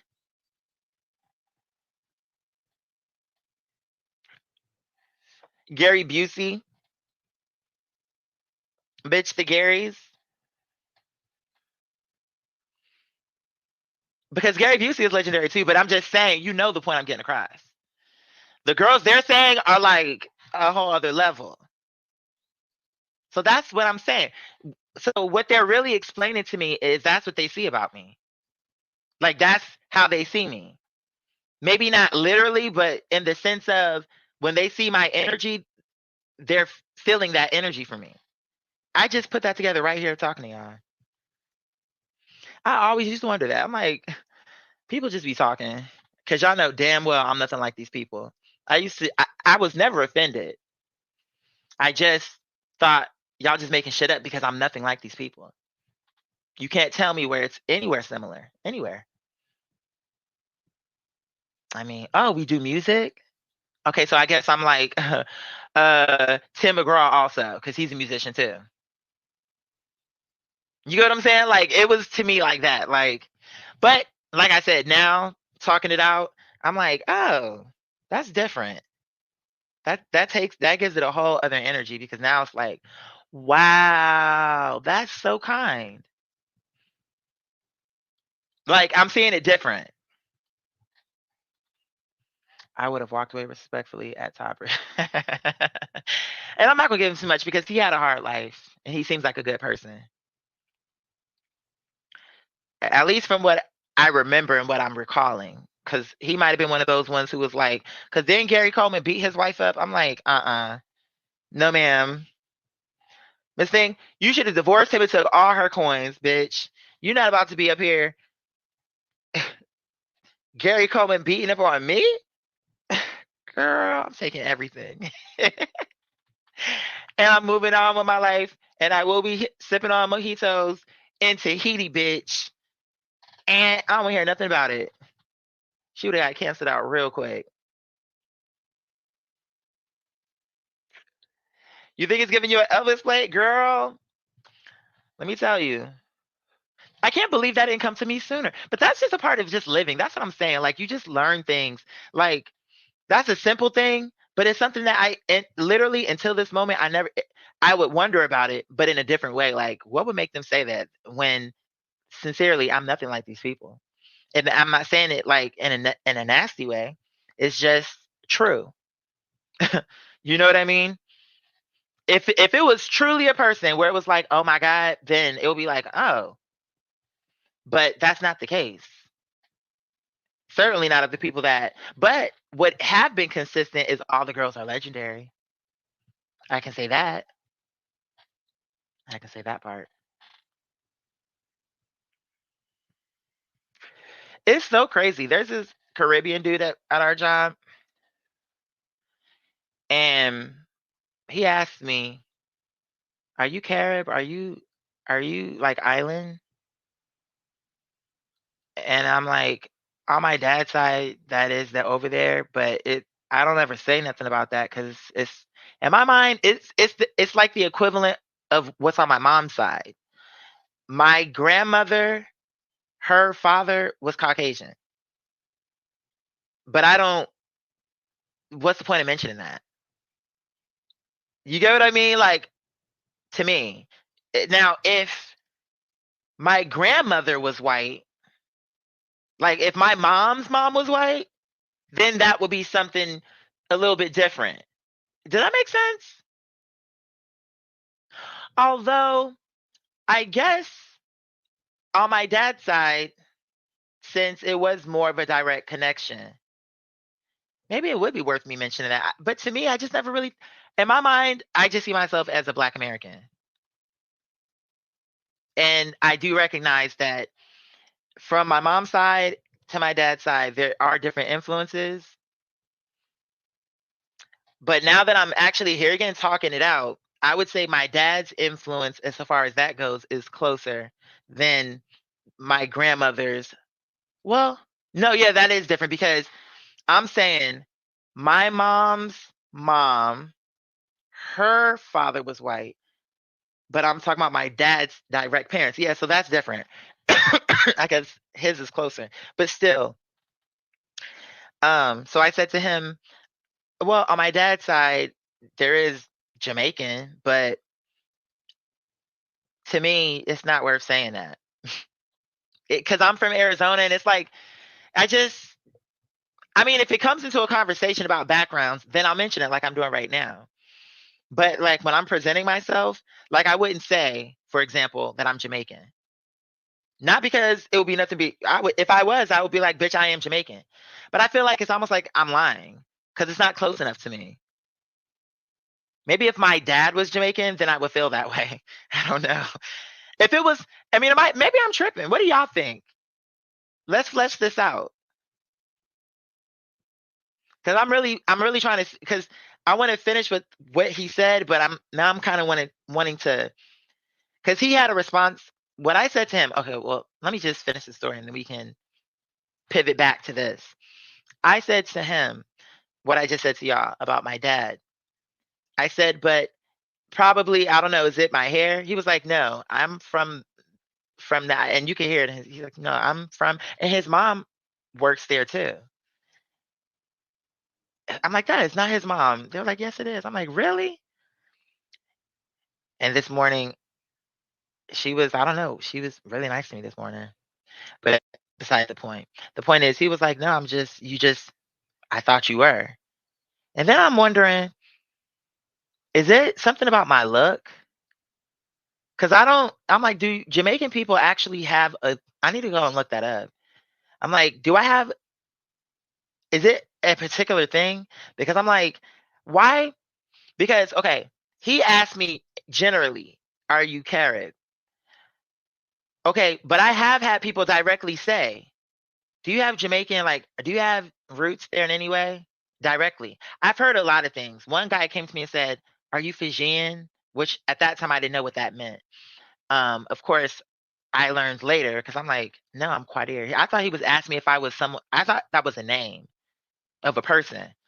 I was like, no, I'm Quadir. My name is Quadir. He was like, no, are you Fijian? I'm like, I don't know what that means. He goes, like, are you from Fiji? Like, Fiji? Now, I had heard about Fiji, but I didn't know what kind of people were over there. So when he said that, I'm like, Fiji? What would give him the impression I could be from Fiji? I had never heard that one. So that was the one and only time that happened. But here's the thing. He goes, I could have sworn you were, because I'm from Fiji and you look like one of my people. And I just thought I had run into one of my people. I'm like, really? So I did Google it. But when I Googled it, I didn't think I looked like his people. I mean, I was like, wow, that would be really cool if I really did look like these island people. But in my mind, I didn't look nothing like them. And I looked at a bunch of pictures. I'm like, well, maybe this first one just is a different looking one. Because even in Black people, we look different. So I'm like, let me look at a few different faces. But it started getting to a point where I'm like, nah. But I appreciate you trying to bring me into the brotherhood. But for them people who guess Jamaican, I'm like, what made you say that? Because to me, really, I'm like, do Jamaicans have a look? Like, I feel like when I've seen different videos, to me, they just look like Black people. I know they're Jamaican because it's about Jamaica or whatever it is. But if that person were over here and just I didn't hear them talk, I would just think they were a Black American. So I'm like, is there a look? How do people be knowing that? Maybe that's just me not really looking deep enough. Because in my mind, I'm like, is there a look? There might be. Maybe there is a look. And I just didn't know. Like, didn't pick up on it. But it might be worth it for me to really like.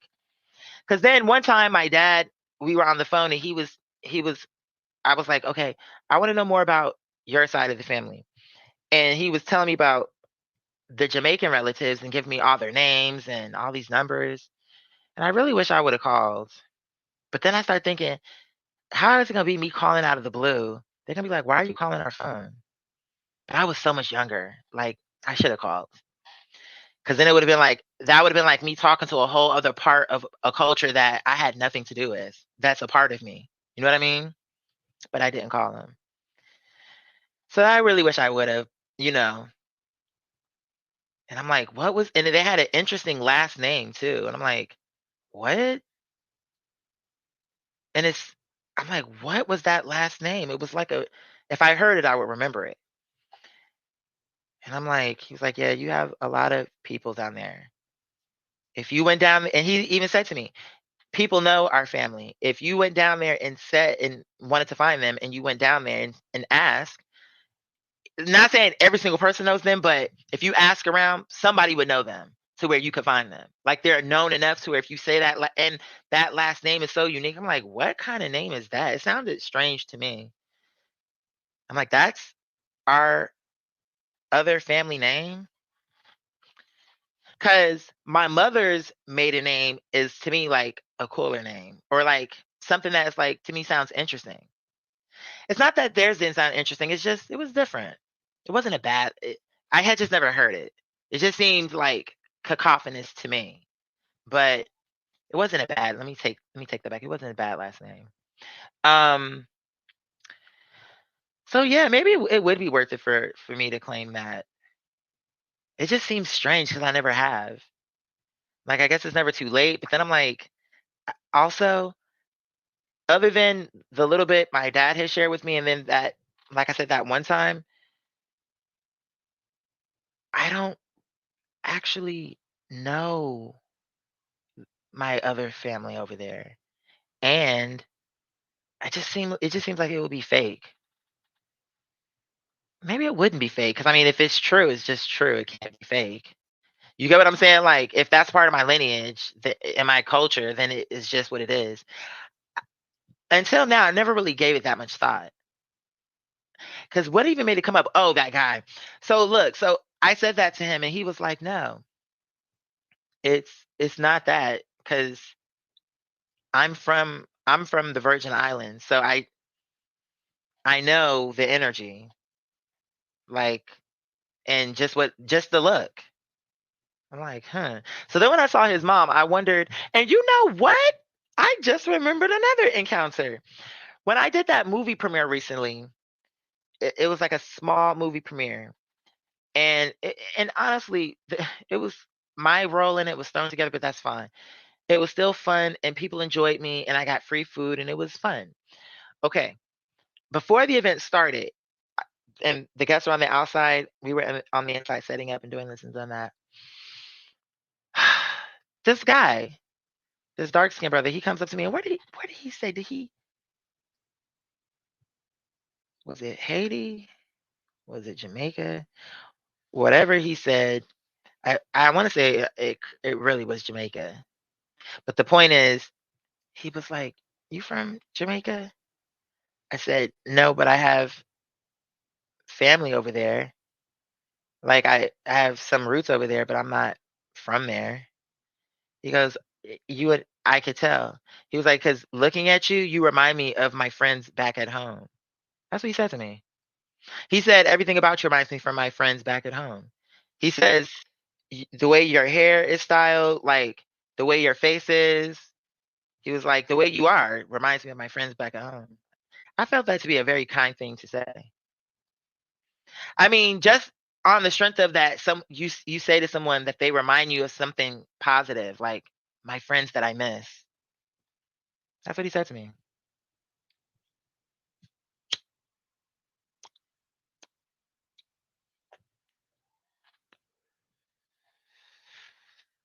But regardless of that,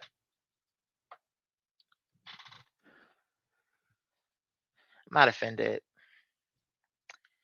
I'm not offended with the. I think we just, like I said, we had an epiphany there because I'm no longer. I'm understanding now. It's not about how I'm coming across, like how I look, how I sound. It's more of an energy, what they're looking to solidify and put in place. Like, what is it that you remind me of? Who do you remind me of? Oh, that's who. And Little Richard. Like, all of these people are like icons, legends, in insofar as like their art form. So I'm not upset at all. But like I said, when she came, Rick James, and then I can see you saying it's Rick James. Like, okay. But again, I'm not tripping because that lady, I feel like she what it is the more people be talking to me, the more people be wanting to talk to me. Hold on, let me say that a different way. When people see people talking to me and they see how they be responding good and be feeling good, then it's like more people are wanting to just, I don't know. Because it seems like now more and more people at my job that never spoke to me now want to talk to me. For example, oh my God, that I can't, it's coming to me. It's all coming back to me now. Today, now this happened today. There's this girl that I could have sworn, in my own head, I thought, oh, this girl don't like me. That's fine. So when I see her, I roll right past her. I don't speak to her. I just let her have her space, do what I got to do, and didn't bother with her. But I know word got around me having it out with that coach because it came up some kind of way, and somebody was telling me, like, it was clear to me that it became a conversation, like, who's that person on your team talking back to me? Like, it was water cooler conversation because how did you know? So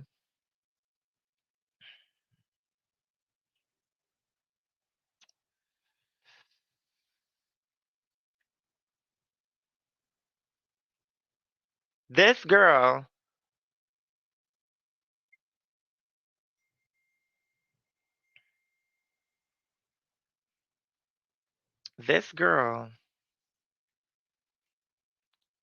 today, I'm doing my pick, and I'm dancing, and oh my, it's too much longer. God is good. Like, it's something's happening. There's a reason all this is happening. I swear it is. I know it is. It's too obvious. I can't tell you the reason because that's where it's ironic. Like, it's so obvious, but to what end, I don't know. But it's so obvious. I'm like, what are you trying to? You're doing something, Allah. And I know you're doing it for your purposes, but it's so funny to me. I'm very curious. But okay. And this older woman, she was like, she heard the music. She's picking her vegetables and she's dancing with me and we're vibing. Then she's like, you have an amazing, blessed day, young man. I'm like, Mama, you're too beautiful. Enjoy the rest of your day. Be safe out there. And I go back to what I'm doing. Then here she comes. Oh, cute. And in my mind, I'm thinking, first of all, the tone of her voice was pleasant. And I'm thinking to myself, I never spoke to this girl. And in fact, the energy I got originally was, you didn't like me. That's what I really felt.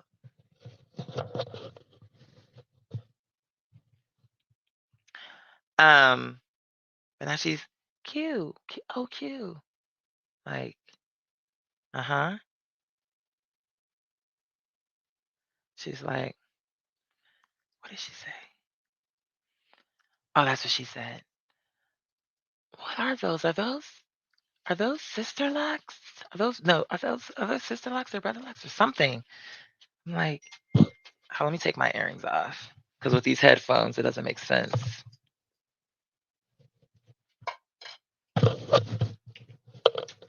I'm like, why are my ears hurting? Oops. Sorry.